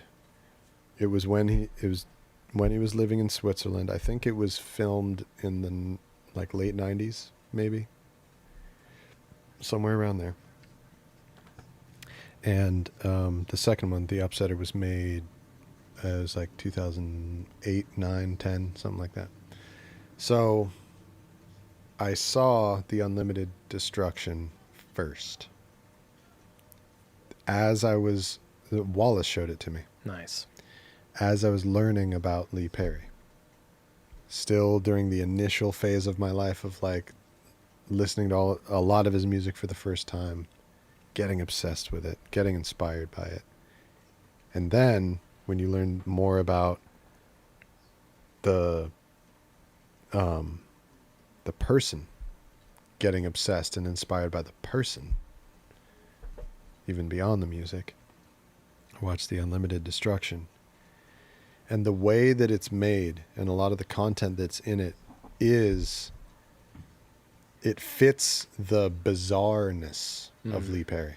Big time. It's very stream of consciousness. There's lots of long, continuous takes of him doing what he would do a lot of the time, which is just kind of flow, almost like Bible verses that he's just like improvising and rhyming and saying things that rhyme that at the same time make no sense and sort of resemble like schizophrenic.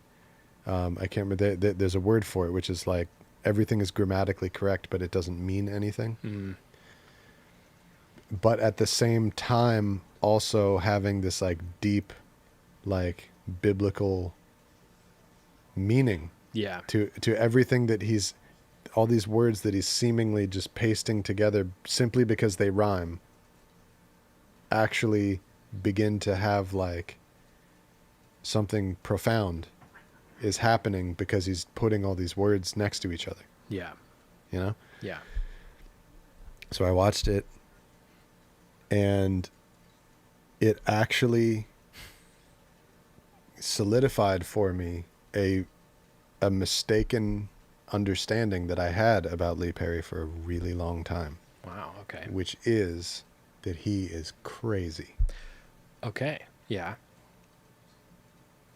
which is a way that a lot of people, I think, have Describe him. understood him and Yeah. described him, used that word, like, and gone on to say, like, no, like, literally actually insane. He actually is, Yeah. you know? I hear that as well.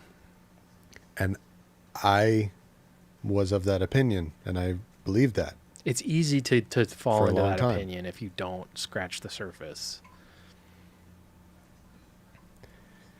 So then the second documentary is The Upsetter, The Life and Music of Lee Scratch Perry, which was made much after. And it consists mainly of him it's like footage of him just like responding to questions being asked of him to explain, like, just tell me in your own words, like, I notice you do this and you've done this and this happened at this time. Can you tell me about that? And then going step by step through his life and asking him questions about his childhood and his life and these different periods of time in his career. So it's different than somebody pointed the camera at him and just said, hey, I'm going to let you create on this videotape right now. Because the other one I realized was him working, doing what he does, performing his art and his spiritual expression in front of a camera. But this one is someone asking him to explain stuff and tell stories, and he does it. Yeah. And that is where I realized that this person has zero trace of insanity in him. I He agree. is that creative. Mm-hmm. And this is his work. You know? Yeah. That, and I think for some reason the example of, like, I always hear people say, if a lion or a tiger could speak, you wouldn't understand it because it wouldn't share the same point of reference as you. Right? It doesn't look at the world the same way as a person does. It would make no sense, right, to us as people. And to me, Lee Perry, it almost reminds me of Lee Perry in a way, because he's from such a wildly different culture than us, and has such a dramatically different view of the world and the way life works and spirituality works, to an American person who is foreign to all of that. Yeah. It's easy and kind of and lazy, frankly, Yes, to say yes. that he's crazy. Yep. And it speaks more about Yeah, it says that's a more good- about you than it does about him, I think. There you go. Dude, yep. Truth. Nate's dropping truth bombs over Yeah, we're here to honor the legacy of Lee Perry. We ain't calling him crazy on this stream, that's for damn sure. Yeah, it's Yes. it's easier to say that, but it's really, it just speaks to you don't have the same point of reference as him, right? It's you're so removed from what he's talking about. But that doesn't mean what he's saying doesn't follow a logic or a reasoning, right? Just because you don't understand it. It doesn't follow your logic. Exactly. Right. It's pointing out the boundaries of your logic, Yes. because Yes. everything that he's doing and everything that he ever created and ever did, painting his beard red and Yep. wearing everything like, if you step inside and look from his eye, it makes complete sense and it's brilliant. perfect sense. And It's I would genius. say anybody around him would say that. Yeah. And a lot of people did. Yeah. Just look at the outpouring of everything from after he died. And he was the type of a person where people have been saying this type of stuff and exalting him like this since before he died. Yep. Yeah. Yeah. He's somebody who, this is a big deal. This is somebody who, him dying actually was not required to bring out this kind of honoring of him. Oh no. Yeah, I agree. If anything, he's, if anything, it's another example of just like, he's the kind of person and artist that I wish we could have done this while he was alive, because people, you know, this, I forget the saying, but it's like, you know, people deserve the flowers while they're still alive, not when they're gone, you know? And, you know, not to say that he lacked adulation or praise or anything. He didn't. He earned his reputation as the greatest, one of the greatest producers who's ever lived, ever will live, reggae or otherwise, dub or otherwise. Yeah. Yes, not just limited to Jamaican music. Exactly. Yep. He earned that. He really, really did. And he's been, you know, exalted as such for probably the majority of his life, you know? And to that, it's like, man, what a life. Like I'm like so happy for him in a way that he got to walk around on earth, not as this like poor artist who will only be appreciated when they're gone. He got to exist in a world that loved him and appreciated what he did and understood what he did. And there's no artist that is serious that wouldn't acknowledge him as for what he is, you know? Yeah. So to that, I think, have you ever heard anybody say that he's overrated? No, I think I've heard overrated used to describe pretty much everybody. Yeah. I don't think I've ever heard anybody say that Lee Scratch Perry is overrated. I have not ever heard that. No. I was honestly trying to think, and I have not. So. Sorry, she's scratching on something she shouldn't be scratching. No, it's all good. Okay. I'll say here. Let's wrap this portion up. We could, like Brandon said, we could talk about this forever. We really could. One last thing. Go ahead. One of the things that freaking blew me away about the Upsetter. Okay. So he's known by many names: Scratch. Yep. And the Upsetter. Clint Eastwood. Clint Eastwood. That's my favorite one. And also Lee Van Cleef at the same time. He's known as both of them. Yeah, there's other ones too. God, I want to like find and list all the ones because they're fucking great.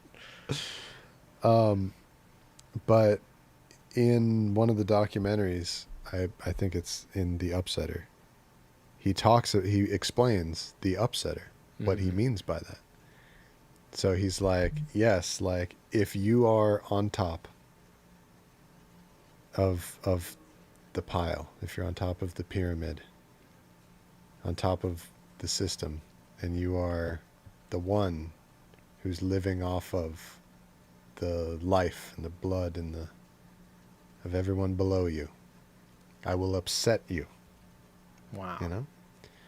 And this is the part that blew me away. If you are low, I will set you up. I upset. That's cool.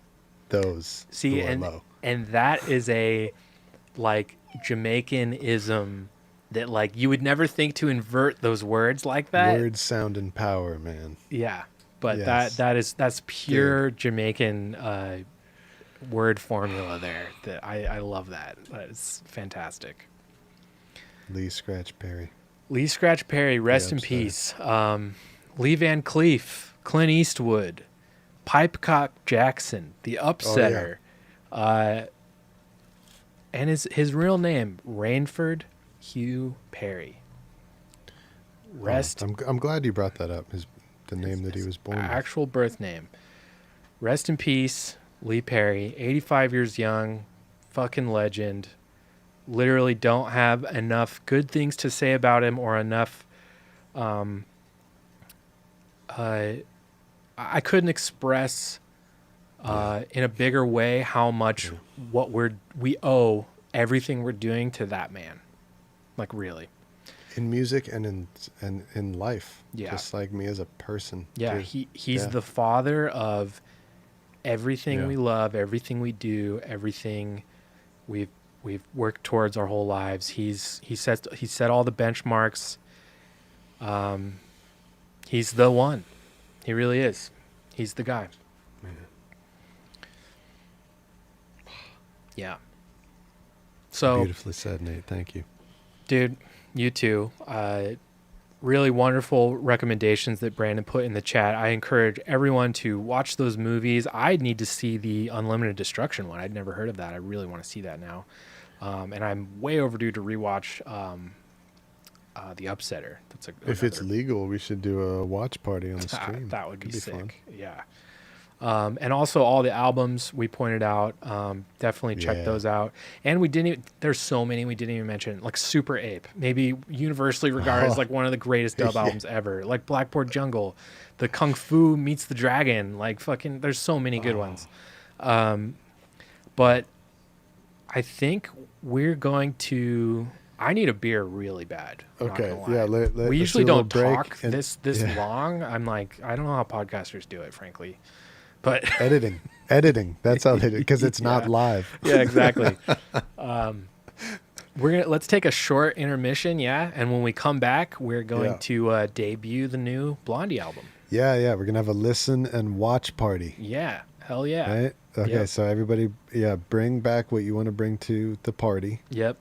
Some drink. I'm gonna bring drink and snack of some kind, and we're gonna watch the videos. The dub videos. Of Nate dubbing the songs. Yep. Awesome. I'm so excited. All right. Me too. All right. We'll be back in a couple minutes, 2-3 minutes, something like that, maybe 5 minutes. Yeah. All right. Okay. Cheers, everybody.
crunch.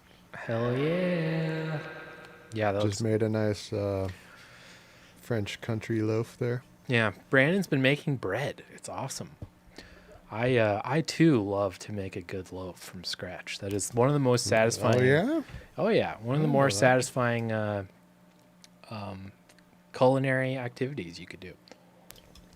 Amen. Also, Amen. I should point out I'm repping two incredible local establishments right now. One being Nashville establishments, I should say. One being Dee's Country Cocktail Lounge, my favorite bar in the city, and two, easily one of my favorite beers I've ever had. One of the best breweries I've ever been to, Bearded Iris. This is home style. This is like their signature brew. Not sponsored, although I wish we were. That'd be cool. Keep bigging it up. Yep. I want some. It's so good. If you ever come to Nashville, we're going to Oh yeah. spend a healthy amount of time at that No, I'm place. coming. Trust me. I'm coming out. Yeah. Believe it. We can now switch over to playing these videos. I'm mad excited. I'm switching to my big headphones. Nice. So I can get nice and immersed in this dub jam. Nice. Let's resize this crap. Kind of screwed it up, but here we are. This should be good.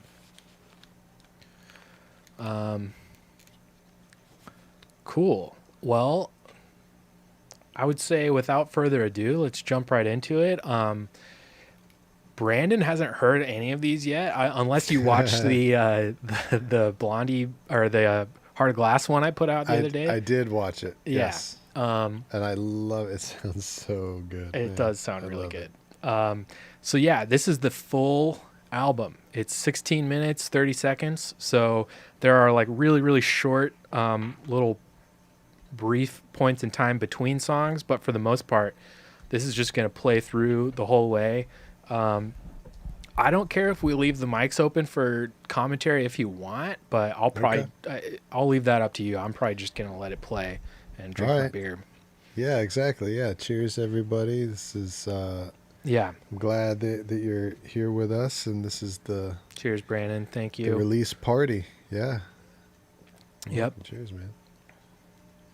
All right. Well, like I said, without further ado,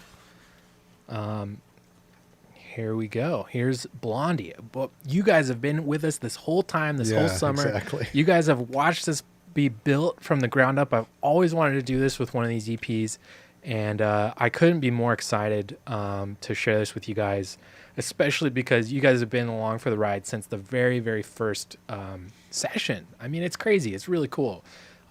Borderline unprecedented that we've like created this album in full view of our fans, with them contributing, commenting, kind of helping us out along the way. It's really cool. I'm really, really proud of it. I just finished it a couple days ago, finished dubbing it out, mastering everything. As you'll see when this starts, all my dubs are printed straight to tape. So these are the takes that were live to 2Mix, live to my tape machine behind me. Yeah, I'll quit talking. Blondie by Black Market and Wise Owl.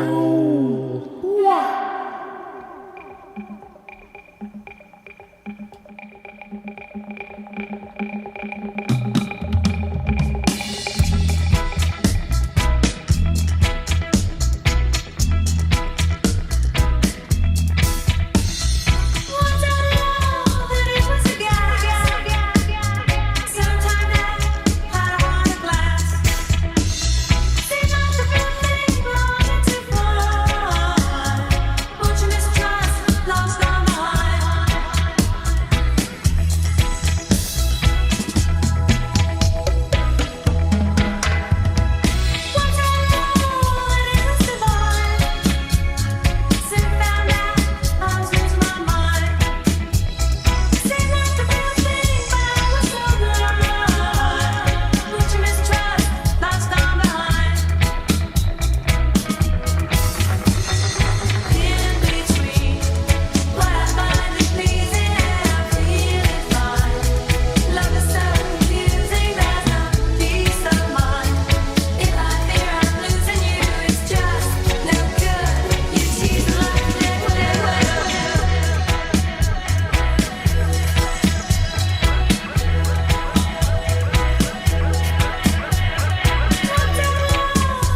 That's dub. Thank you. See? Thank you.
Mutron.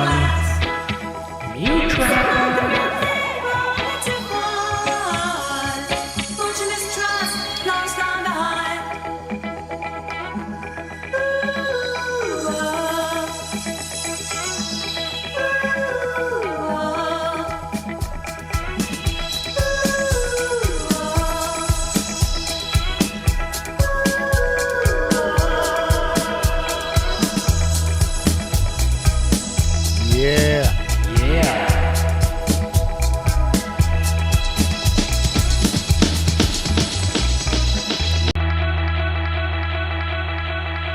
Nice. Tell me Nice. that's not dub. Yeah. Oh shit.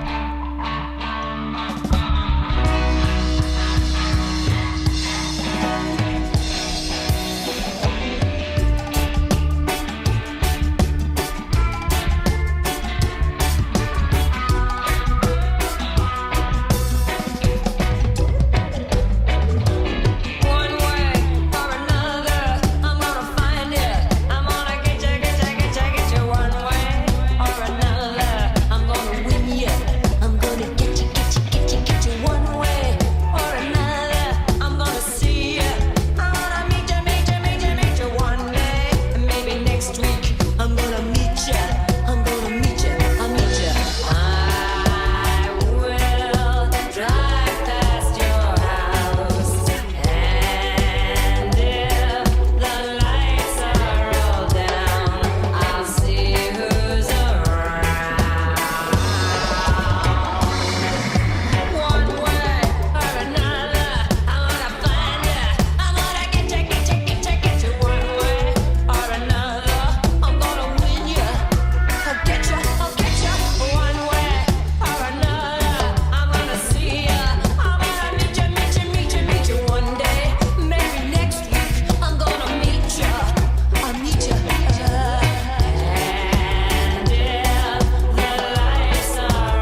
You got the panning in there.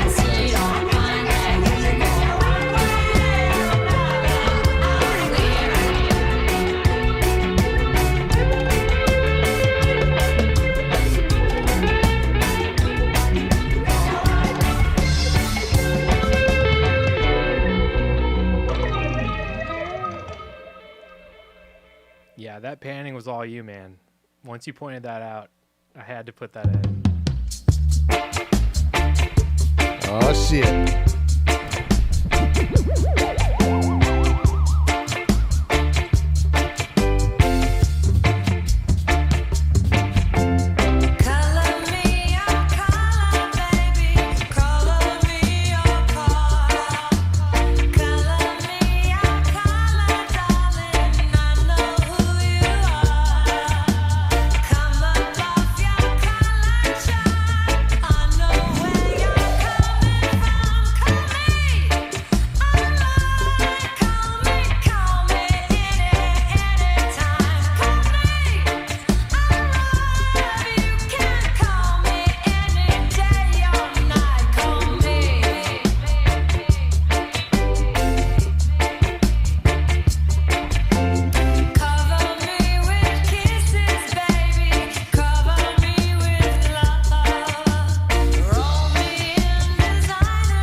Call me, baby.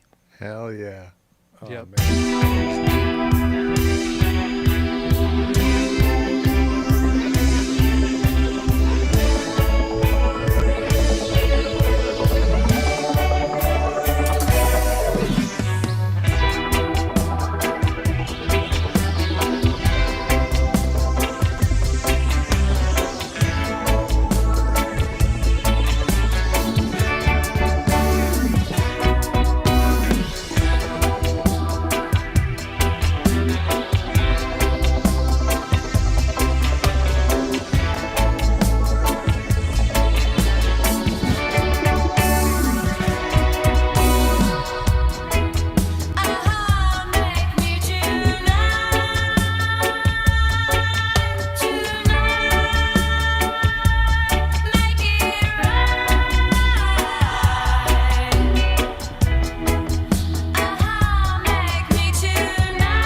This one's got me doing the cat vibing dance. Nice.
Oh man, There she blows. dude, it's so dope all the way out to the very end.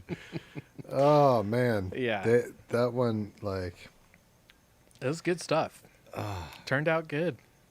I'm real happy with it. I want to make note.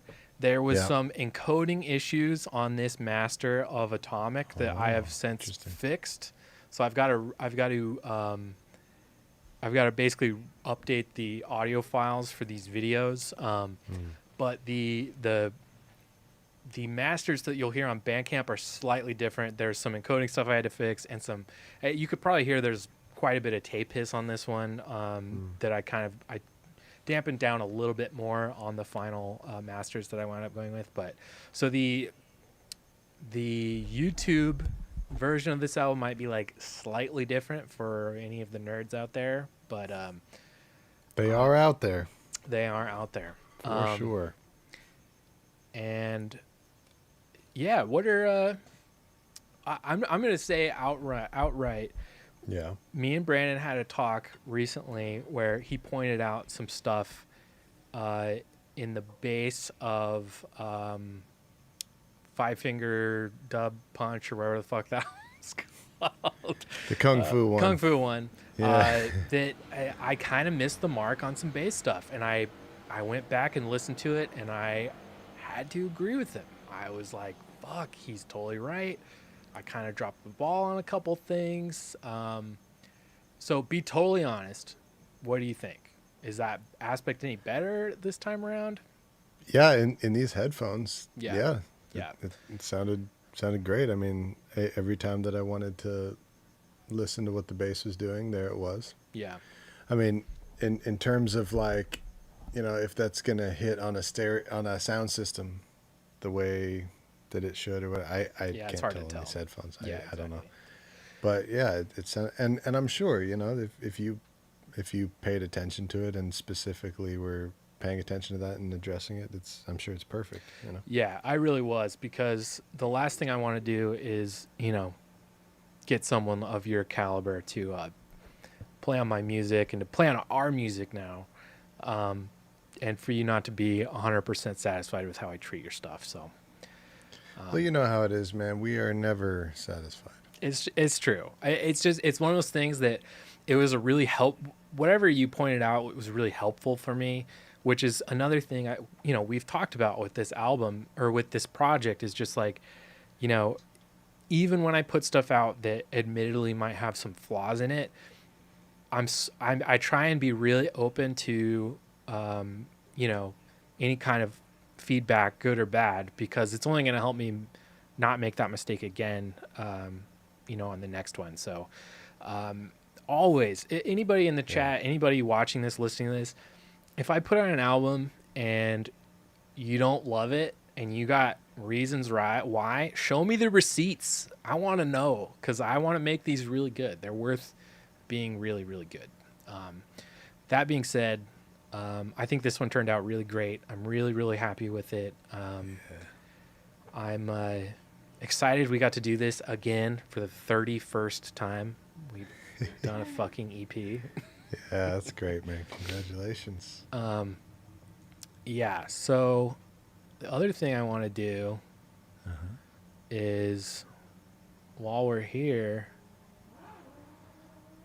this is the Oh, we get to like break the champagne bottle on the bow of the ship, literally like, together. So live? here's a kind of That's cool. behind the scenes of it, and I'm clicking publish right now.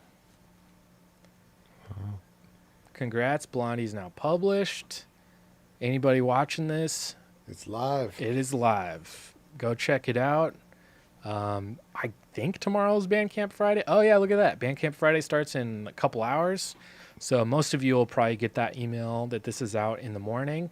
But yeah, this thing is live. So Where can they get it? Tell them where they can get it. Yeah, blackmarketdub.bandcamp.com. I'm just going to share the direct link in the chat, and I'll pin that. So yeah, blackmarketdub.bandcamp.com. I'm pinning the link to this album in the chat. But yeah, it is live, people. So go listen to it. Go check it out. It sounds even better through Bandcamp, honestly, because we're listening through this crazy, kind of low quality stream that we're having to do right now. So it'll sound even better on Bandcamp, I have no doubt. But yeah, what a cool thing. We got to make an album on the internet live while people watched and told us, gave us feedback. It's so cool. It was such a fun way to do it. Yeah, the finished product sounds so good, man. Yeah, I'm really You happy definitely stuck it to all the haters, whoever said that Black Market doesn't do dub, especially on that last song. The last one, yeah. Holy shit, dude. There's dub. It gets deep Rasta all the way out to the end. Man. Yeah, the last one that was the one I got to have the most fun with, honestly. And for that reason, that's the one I was kind of looking. Maybe it's just because recency bias or something. That's the latest one we worked on, but that's the one I wanted to listen to the most, honestly, when we just listened to it. Just because, I got to really. There's that whole extended middle part where there's just nothing, So it really allowed me to stretch my wings and dub stuff out and have fun. So and to showcase dub skills and dub techniques that it's like a person who doesn't know how to make dub can't do, yeah,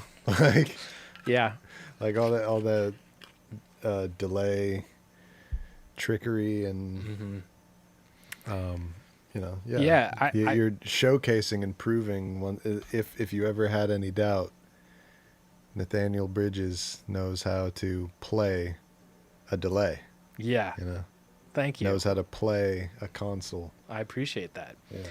I gotta say, I gotta give a huge shout out to Benny Dub, and I know you would say the same. Oh yeah. Their Let's plug 'em. tools, Free yeah, plug. free plug, Free for Benny unsolicited Dub. advertising. Yeah.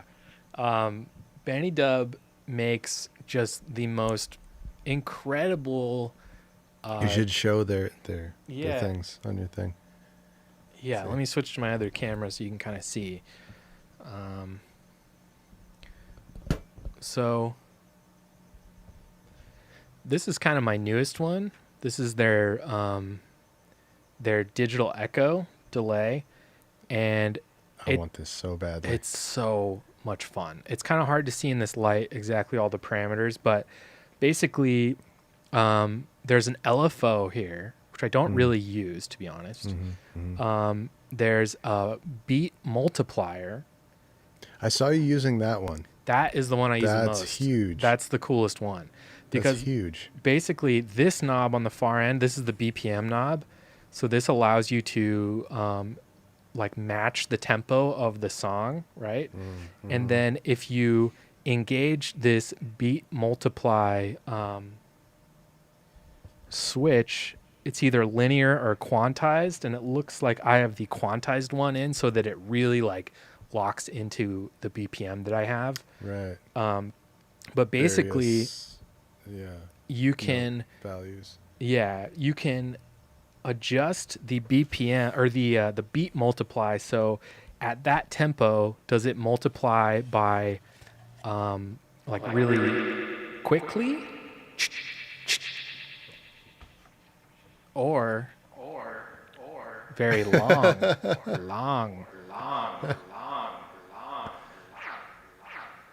I've found that 1.5 is just my sweet spot for getting really cool syncopated rhythms in like almost any tempo. Like it creates a triplet basically. It's really, really cool. That's tight. Then you got volume and feedback, and then this is these are two. There's a high pass and a low pass that you can kind of set however you want. Is that a 311 guitar pick, by the way? Yeah. Oh yeah. It is. So I have like this. I have this like giant bag of picks that is either from Rob White or Justin Payco. I don't know who. Okay. But it's one or the other. I want to say Justin Payco because he's like a huge 311 fan. Yeah, those are two legendary Atascadero, California guitar players, by the way. Bob White. Who I know both of them and well. Justin Payco. Yeah, I know both of them well. Rob's more of a Foo Fighters guy. Yes. And I have a bunch of Foo Fighters picks too. But Justin is like a huge 311 nerd. And they're all like intermixed, so I honestly don't know where these came from. But I have like a bag of like, it's got to be 100 Foo Fighters and 311 picks. That's hilarious, man. Yeah, I don't know. But yeah, Benny Dub.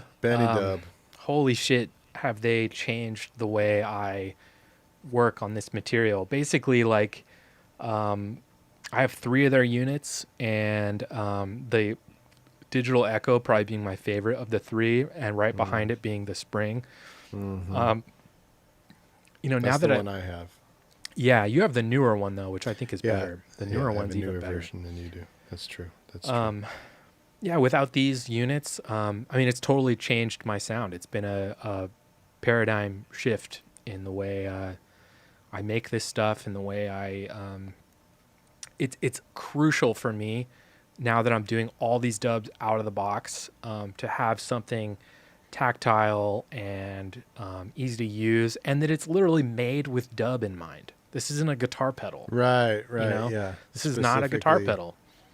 This is a dub delay, specifically what it's for. And like real dub, not some of the other dub that Groove Stranger was talking about. It's like music where that term is thrown around. Yeah. Dub remix, like it's gear that is specifically made for the traditional OG dub in the OG sense Yeah. of the Yeah. word. Yeah. Yeah, even if you go on their website and like check out their like product videos, like that give like show The examples, demos. the demos, yeah, Yes. they're It's like sick dubs, hard reggae. dub, Yeah. like it's Exactly. really good. Yes. Like I would listen to Yes. that. Yes. I thought the same exact thing. That was one of the things that Yeah, sold me on it. I totally. mean, other than just how good the unit itself sounded and how much it belonged in the mix and made Yeah. the mix sound authentic, but just the tracks that they chose to use to demonstrate on it just proved to me that the people who made this know what they're doing. Totally. You know? Yeah. Got some love in the chat. We've got Freda. She's saying delayed response. It all sounded great, and I loved Call Me. It was really interesting to watch the processes, and so exciting to hear it put together. Thanks. Thank you, because Thank you, Fredo. you and Groove Stranger in particular have been on these streams with us since the very beginning, and you guys have been We truly have done it together. truly have done it together. Yes. And I can say honestly, Groove Stranger has been like literally sends me an email after every show. In the beginning, gave us lots of helpful troubleshooting tips and Oh, yeah, that's and right. stuff like that was like crucial to us like getting this stream off the ground. So yeah, thank both of you for being here since day one of this stream. We're not Yeah, going to forget thanks, that guys. anytime soon. But yeah, glad early reviews are good. They're in. Yeah, and I agree with Freda. Call Me stands out. It's That one it's is- really good. Yeah. Just Yeah. The I groove of it is just, man. Yeah. yeah. I could listen to that all day. I And struggled. probably will. I struggled with the track list. I almost wanted to like call you and ask you because initially I told you I was thinking about putting probably Call Me first or even One Way or Another because like Heart of Glass, it's really good, but it kind of doesn't need any love by being first. Like everyone's going to listen to that one anyway if they listen to any Right. of them. That's true. But I think that Blondie little clav intro, it's so like instantly recognizable as Blondie. It's just the perfect way to open it. It's like you're making a Blondie album. That's the Blondie song that everyone wants to hear, and that not clavinet. What's the word? Bless you. What's- It's like a drum machine or something, isn't it? It is a drum machine. It is a drum machine, but Yeah. it's like a certain percussive instrument. That Oh. I'm forgetting what it's called. Oh. That it's like mimicking. Oh, God. It's like it's a C clav, not clav. I know what you mean. You know what I'm talking about? Yes, it's driving me insane. It's on the tip of my Me brain right now. Chat, please help us, please. Yes.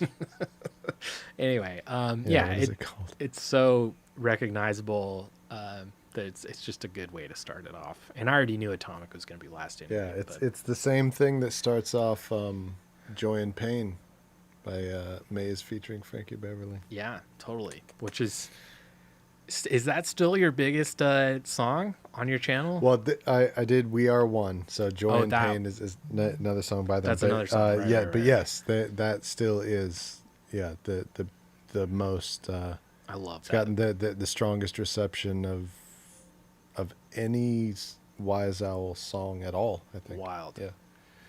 I love Yep. that.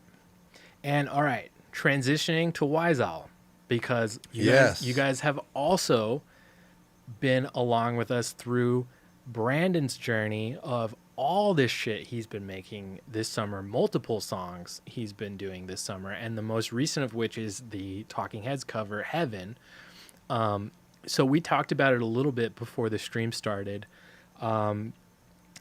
And we haven't really got to talk about it much, but as long as it's not too short notice for you, the plan is we're going to do a live dub stream of Heaven next Thursday. So that's what we'll do next Thursday And then we'll release on Heaven next Friday. next Friday. So it'll be the night before.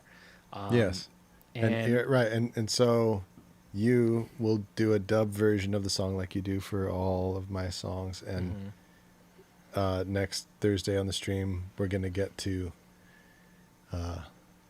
hang out with you and type our criticisms and comments and let you know that it's not actually dub enough in the comments live while you're trying to do it.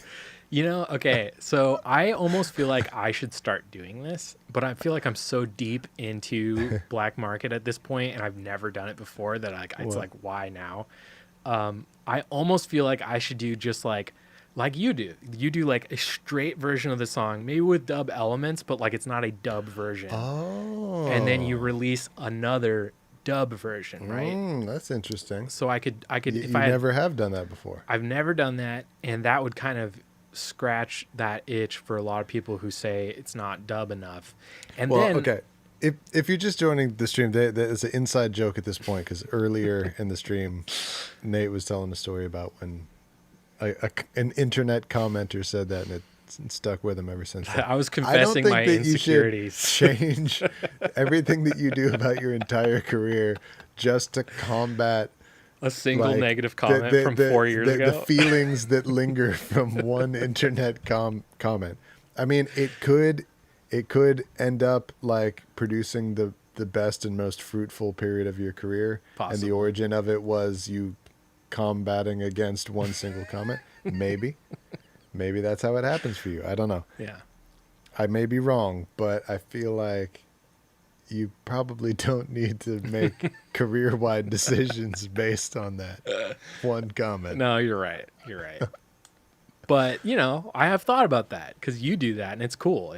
I'm sure people really like that you've got like kind of different versions of it.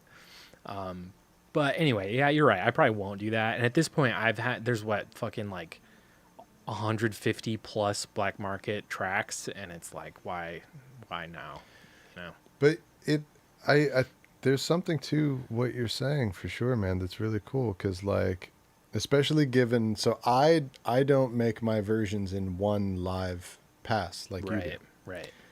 So one of the cool things about your workflow and you making these versions the way that you do is that you get to end up with a like Beatles anthology, like yes, you love Black Market's version of Call Me. But did you realize that the one that's on the EP is take 6? Have you ever heard take 4? Take 4 is fucking dope. Yeah, that's true. Like the way that you work, you get to have multiple versions, and some can be more this way, more that way, or whatever. So you could do like, for example, Blondie. It's 4 songs, but it's like 16 tracks. Right. You could do. Yeah, that's true. And, okay, another reason to not do it, actually, now that I think about it, is I was telling you a few weeks ago, and I've made zero progress on this since then just because we've gotten busy, but I imagine now that this is out in the world and done, I'll probably get a little more closer to finishing this project as we go along. Basically, it's something I'm going to have to chip away at for a long time.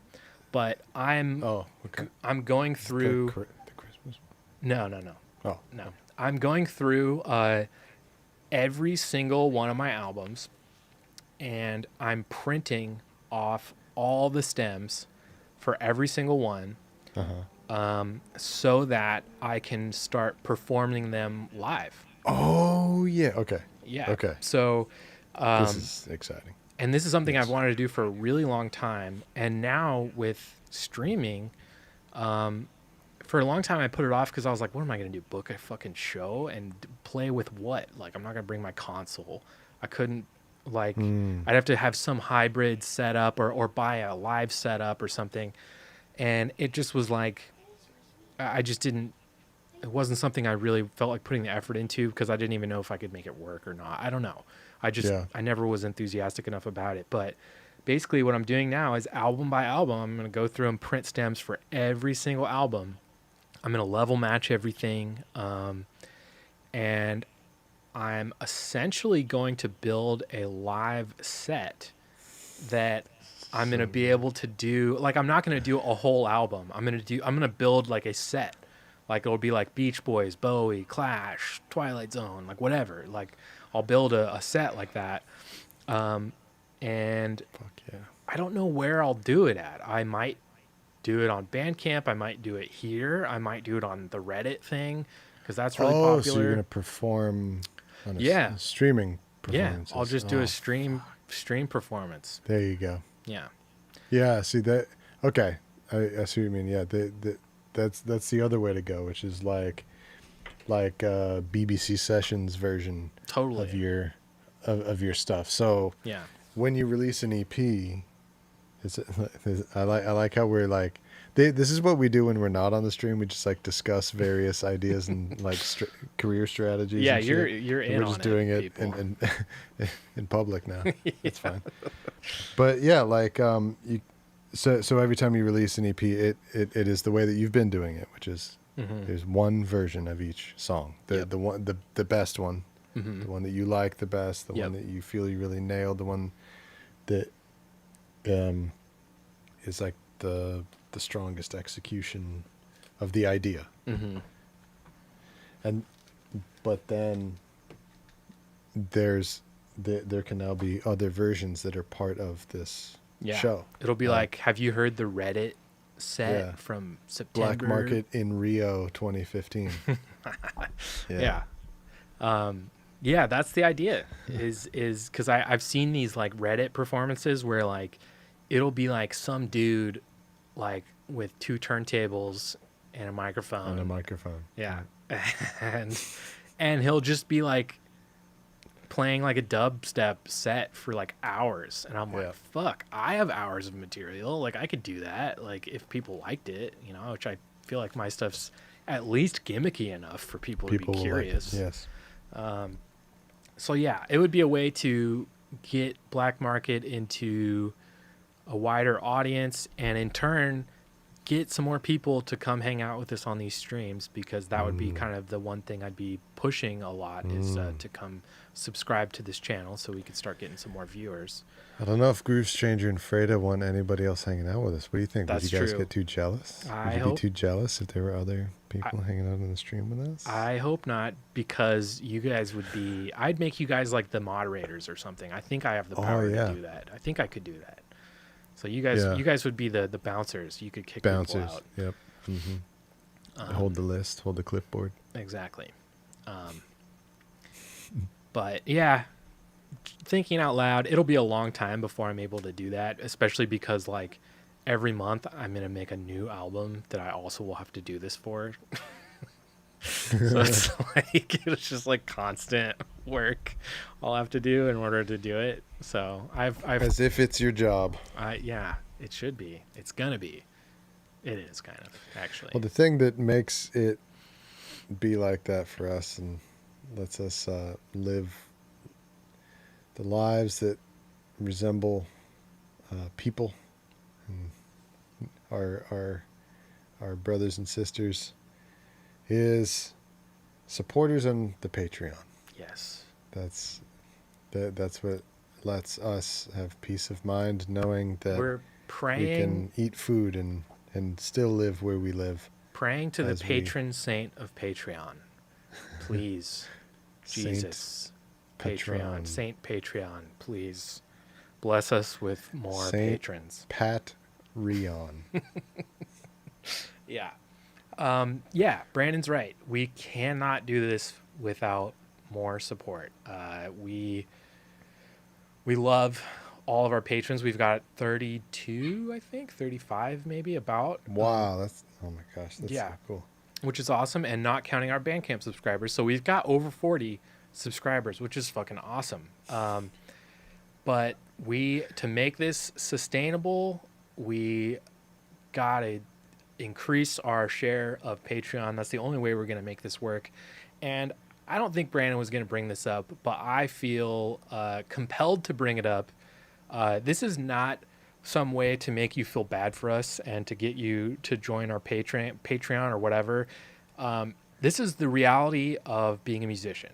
Okay, this is the kind of shit that happens as musicians, and Brandon got hit by a Oh real, shit! yeah, exactly. I know I you was like, weren't where gonna are you bring this going shit with up. this? Yeah, no, I know. okay. I knew I was gonna have to Yeah. bring it up. Um, Patreon is something that could ease the blow of the kinds That's of true. things I'm about to tell you about right now. Brandon has a storage unit, and maybe you should just tell them because you know what happened. I've only heard it Okay. from you. Well, yeah. So, my house is quite small. Um, and made my studio here with some creative use of space and the generosity of my girlfriend to let me have half of the living room. So, a good amount of the gear that I'm not using in the short term, um, I have a storage unit. So I went there 2 days ago to drop off some gear into the storage unit, Just bet you'll think twice about now. only to like slowly piece together and notice, wait, that's not here. Wait, that's not here. So my storage unit was broken into, and what they took was the musical equipment. Um, and a lot of it had not just like, practical importance, but sentimental value. Big time. And not only just to me.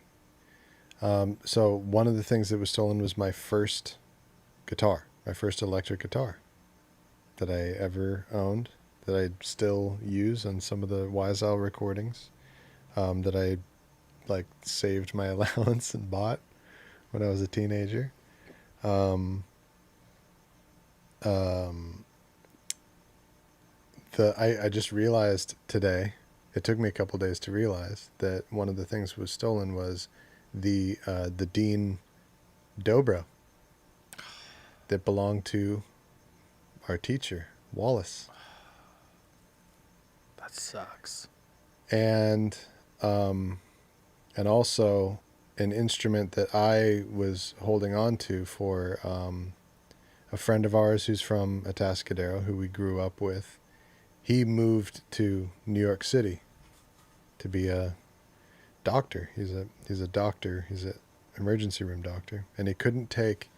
He's a bass player. He couldn't take his stand-up bass with him, big full-size stand-up bass. It's like the size of a couch, practically. Yeah, and it was. I don't know if it's the last thing, but it's one of the things that his mom, who had at the time, I think recently passed away, had given to him. That was stolen, among other things. Yeah. So, sometimes in life, and I know, it's not unique to being a musician, but like, But shit, dude, I know like if a plumber's tools get stolen, if a carpenter's tools get stolen, Yeah. sometimes when you're a musician, your shit gets stolen because it's like, it's popular stuff to Yeah. sell, to hawk, to make some money off of. Music gear is just one of those things that's like this has happened to high up on the radar. so many of my friends, man. Yeah. It's so fucked. It's hard to find a musician who's never experienced this. Yeah. But one of the things that alleviates it is income. Yeah. Basically this is can we please have your money? Yeah. Hey, can we have your money, please? And obviously only if you can afford it. Right. That's all that we're talking about. If you can't afford it, it's cool. No Right. problem. Don't do it. And- And keep listening, because you can stream all of our music for free. You can watch all these streams for free. You can do it, and then keep doing it if you can't afford it. Yeah. And keep chatting with us. Keep talking Keep about sharing and, it. and don't ever feel bad. Yeah. But if you can't afford it, can we have some, please? Yeah. Yeah. So, and also too, it really helps us out. Following and subscribing on the different platforms, various platforms. So like Bandcamp, YouTube. yeah, right. So this YouTube channel that we're on, Wise Owl YouTube channel. If you aren't subscribed, it helps us if you are subscribed. On Bandcamp, if you aren't, click one of the followers. It helps us if you are one of the followers, and so Yeah. on. It helps us like with algorithms and whatnot. Like Big time. the algorithms are more likely to place us in front of a listener who definitely has never heard of us, the computer shit is more likely to put us in front of them. Yeah, if we have a lot of likes, the more likes and follows and clicks and thumbs ups and various comments. things. The fact that the and chat, comments, yeah. the fact that the chat is as active as it is like a huge boost to the algorithm stuff. So Yeah. I mean, yeah, even just showing up and saying hi is like, it's awesome. Yeah, You know? exactly. Just doing what you're doing. Yeah, it helps, and you are contributing, and that's why. Yeah, like if you can't afford to give money, it's cool. Like even you participating and being around and doing what you're doing is helping yeah. still. And you know, even in the best case scenario where this channel and this show gets big enough to where it has the kind of audience that normally what they would do is take advantage of the numbers that they have and monetize it. The nature of what we do, making remixes, we can't monetize this stuff. Oh right, yeah, that's like true. They can put, this is what happens to every single video. Get it placed in a movie. If we do that, we don't get the money. Yeah, exactly. We're doing, because it's a cover song. It's a cover song. Like all the money we get is donated. You know, that's basically what it is. It's all donation based. So like, here's what happens every time I post, even one of these streams. If we're like recording something, the algorithm picks up even when we're like playing a song that it knows, like, and it will get we won't get a strike on the channel, because if we get a strike, then the channel is like in danger of like going away permanently. But we do get copyright flagged, and all that means is the copyright owner, this is what happens every single time to everything I upload. The copyright owner is like, yeah, that's ours, we don't really care though, but we're gonna put ads on your video anyway, just you can't see any of the money ever. So Yeah. Right. So your video for Call Me, mm-hmm. it gets ads put on it. It will, yeah. And whoever owns the rights to the Blondie music, they get the money. They get the money. And you and we get zero of that. And to be fair, that's fair. Yeah, right? there's Whatever. I think that makes sense. It does. That's I'm fair. not even complaining about that. Yeah. But that is the reality at the same time. So yeah. Like, so yeah, right. We don't have that source of income. We never will. That your garden variety YouTuber has, and we never will. Yeah. So the benefit to you guys is you're never going to see us go like this. And this stream is sponsored by MeUndies. It's the best underwear, and everything about it is great. And for some reason, I just started using it the other week myself and my girlfriend, and it's great, and we love it. For some reason, I have some personal anecdote about it. I even buy extra to wipe my ass with because they're so soft and great. It's better than Charmin. Yeah, we'll never do that. You know, we don't have that problem at least. But you know, we want you guys to be our boss. We want you guys to tell us what to make. Tell us what you want to see, what you want to hear. You know, and I would rather still that we are still our own boss, and you guys just give us money, because you like it. That's what I would like. But we care about what I mean. You know, like we had the vote. Like, should we do Michael McDonald or ABBA? You know, like it was ABBA, landslide. Totally landslide. Yeah. And I agree. And you know, like I like having you guys participate and everything. I mean, all right, yeah, I take it back. You're not gonna be our bosses, but whatever. But yeah, you should be part of it, like more so than in the past. Yeah. So if you're not subscribing on Bandcamp or Patreon, and like Brandon said, you can afford it and it's not going to kill you, please, if you love what we do, like we do, then you know, you're in good company, and come support us. And thank you for supporting. Yeah, in the way that you already have been. Yeah. For everyone that is listening who is a supporter, we appreciate it. And for everyone who's not, you know, you're here, you're watching. What more can a musician ask for? I know. Frankly. I know. It's already already awesome. to the point where we're happy and Yeah. it's good. And it's just like we're we're just really loving how far we get to, how much farther into the pool we get to go. It's Yeah. just all happiness Yeah, past exactly. this point, you know?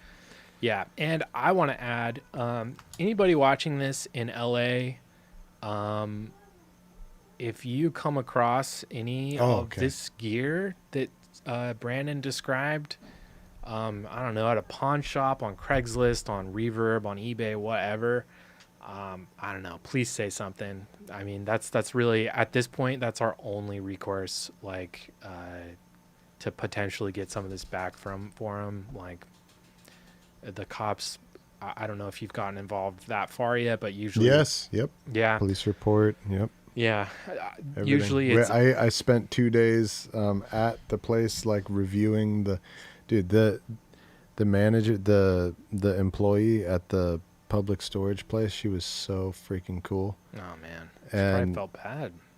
she definitely did. Yeah. She did. And yeah, I was like reviewing the videotape with her Mhm. to see if we could, for like 2 days, to see if we could see somebody wheeling it out. Dang. Haven't found anything yet, but Wow.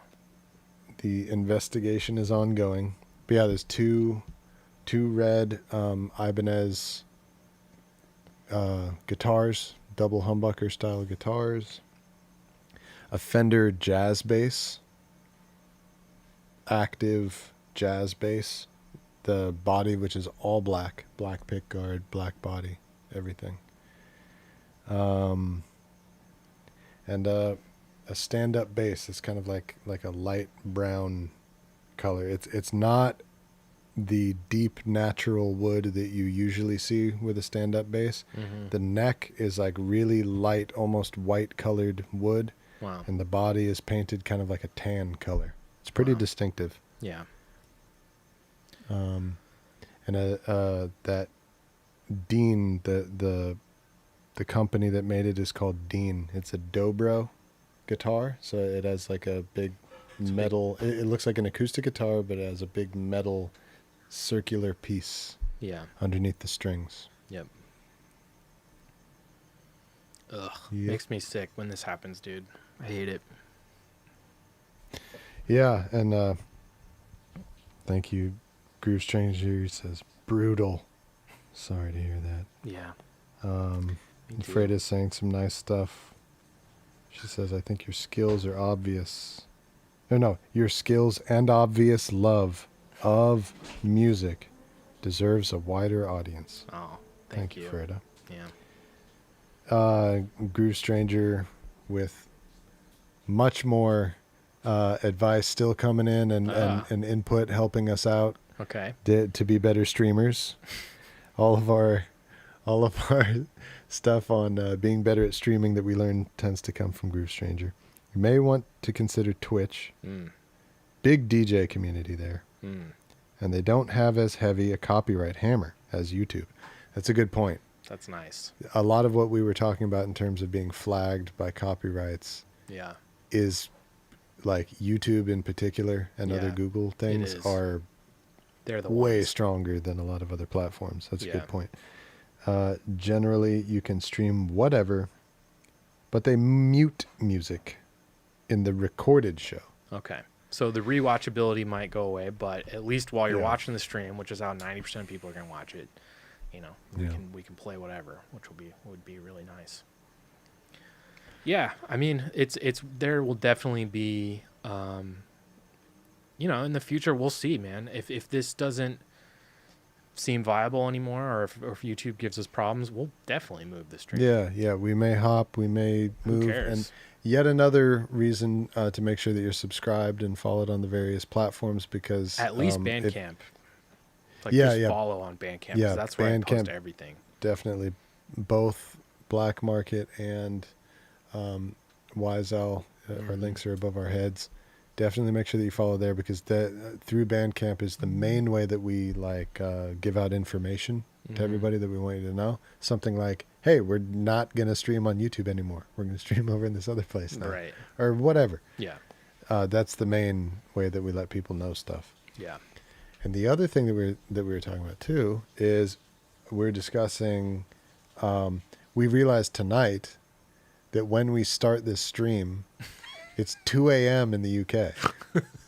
And Yeah. and at least half of our community is Yeah. based in the UK. I So have so many it's fans. kind of unfair that we do So that. many fans in the UK.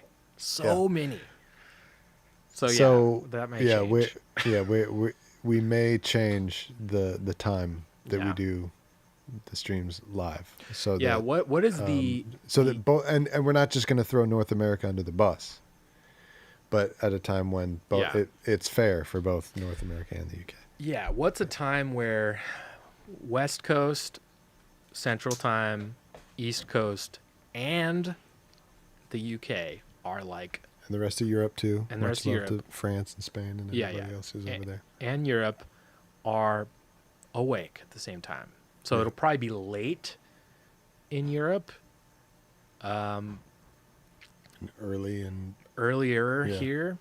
Another thing we'll figure it out. we will figure it out, but that may very well change. I've looked at our analytics on this page, and this is some real fucking inside baseball right now we're getting into, but it's okay. Let's do it.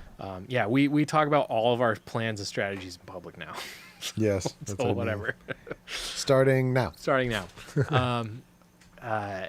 The majority of people who engage with my YouTube channel do it around 11 a.m. or noon, or it's like early afternoon. So that may very well, Nighttime in Europe. it would be nighttime Maybe. in Europe. Yeah, it would be like later, but not like in the middle of the night or anything. It would be like, dinner time or something in the UK. Interesting. So yeah, that may work out for us if we did something like that. I tend to work in the middle of the day, and I really enjoy. I think me and Brandon both enjoy doing these at night, even though I'm more of an old man than Brandon now, and I have a bedtime. But And Yeah. you're younger. I know, and I'm younger. I'm younger. I'm lamer. I'm here to party. Just an older soul than me, Yeah. I guess. Yeah, it's not the years; it's the mileage. That's what Indiana Jones said. Oh yeah. Wait, did you just quote the Crystal Skull? No, it's not Crystal Oh. Skull. It's It's not the Okay, third one. good. The third one. When does he say? And are you in fucking Last Crusade. Last Crusade? Yeah. Oh shit! All right. Yeah. I thought I knew everything about that movie. I just stand watched all corrected. 4, just because I do that a lot. I watch Crystal Skull because I'm a glutton for punishment, and I'm like a completionist, so I watched Crystal Skull again, even though it sucks. My unpopular opinion: it is not as bad as people say that it is. I agree. I've watched it a bunch of times. I've gotten Yeah. fights over this. Like, it's Yeah. definitely the worst one. People talk about it like Like, it is. It's like the prequels or something of Star Wars. Like, it's Yeah, not even that that's bad. exactly what I was gonna say. That it's like Star Wars prequels bad. It's not that bad. It's not. It's not. No.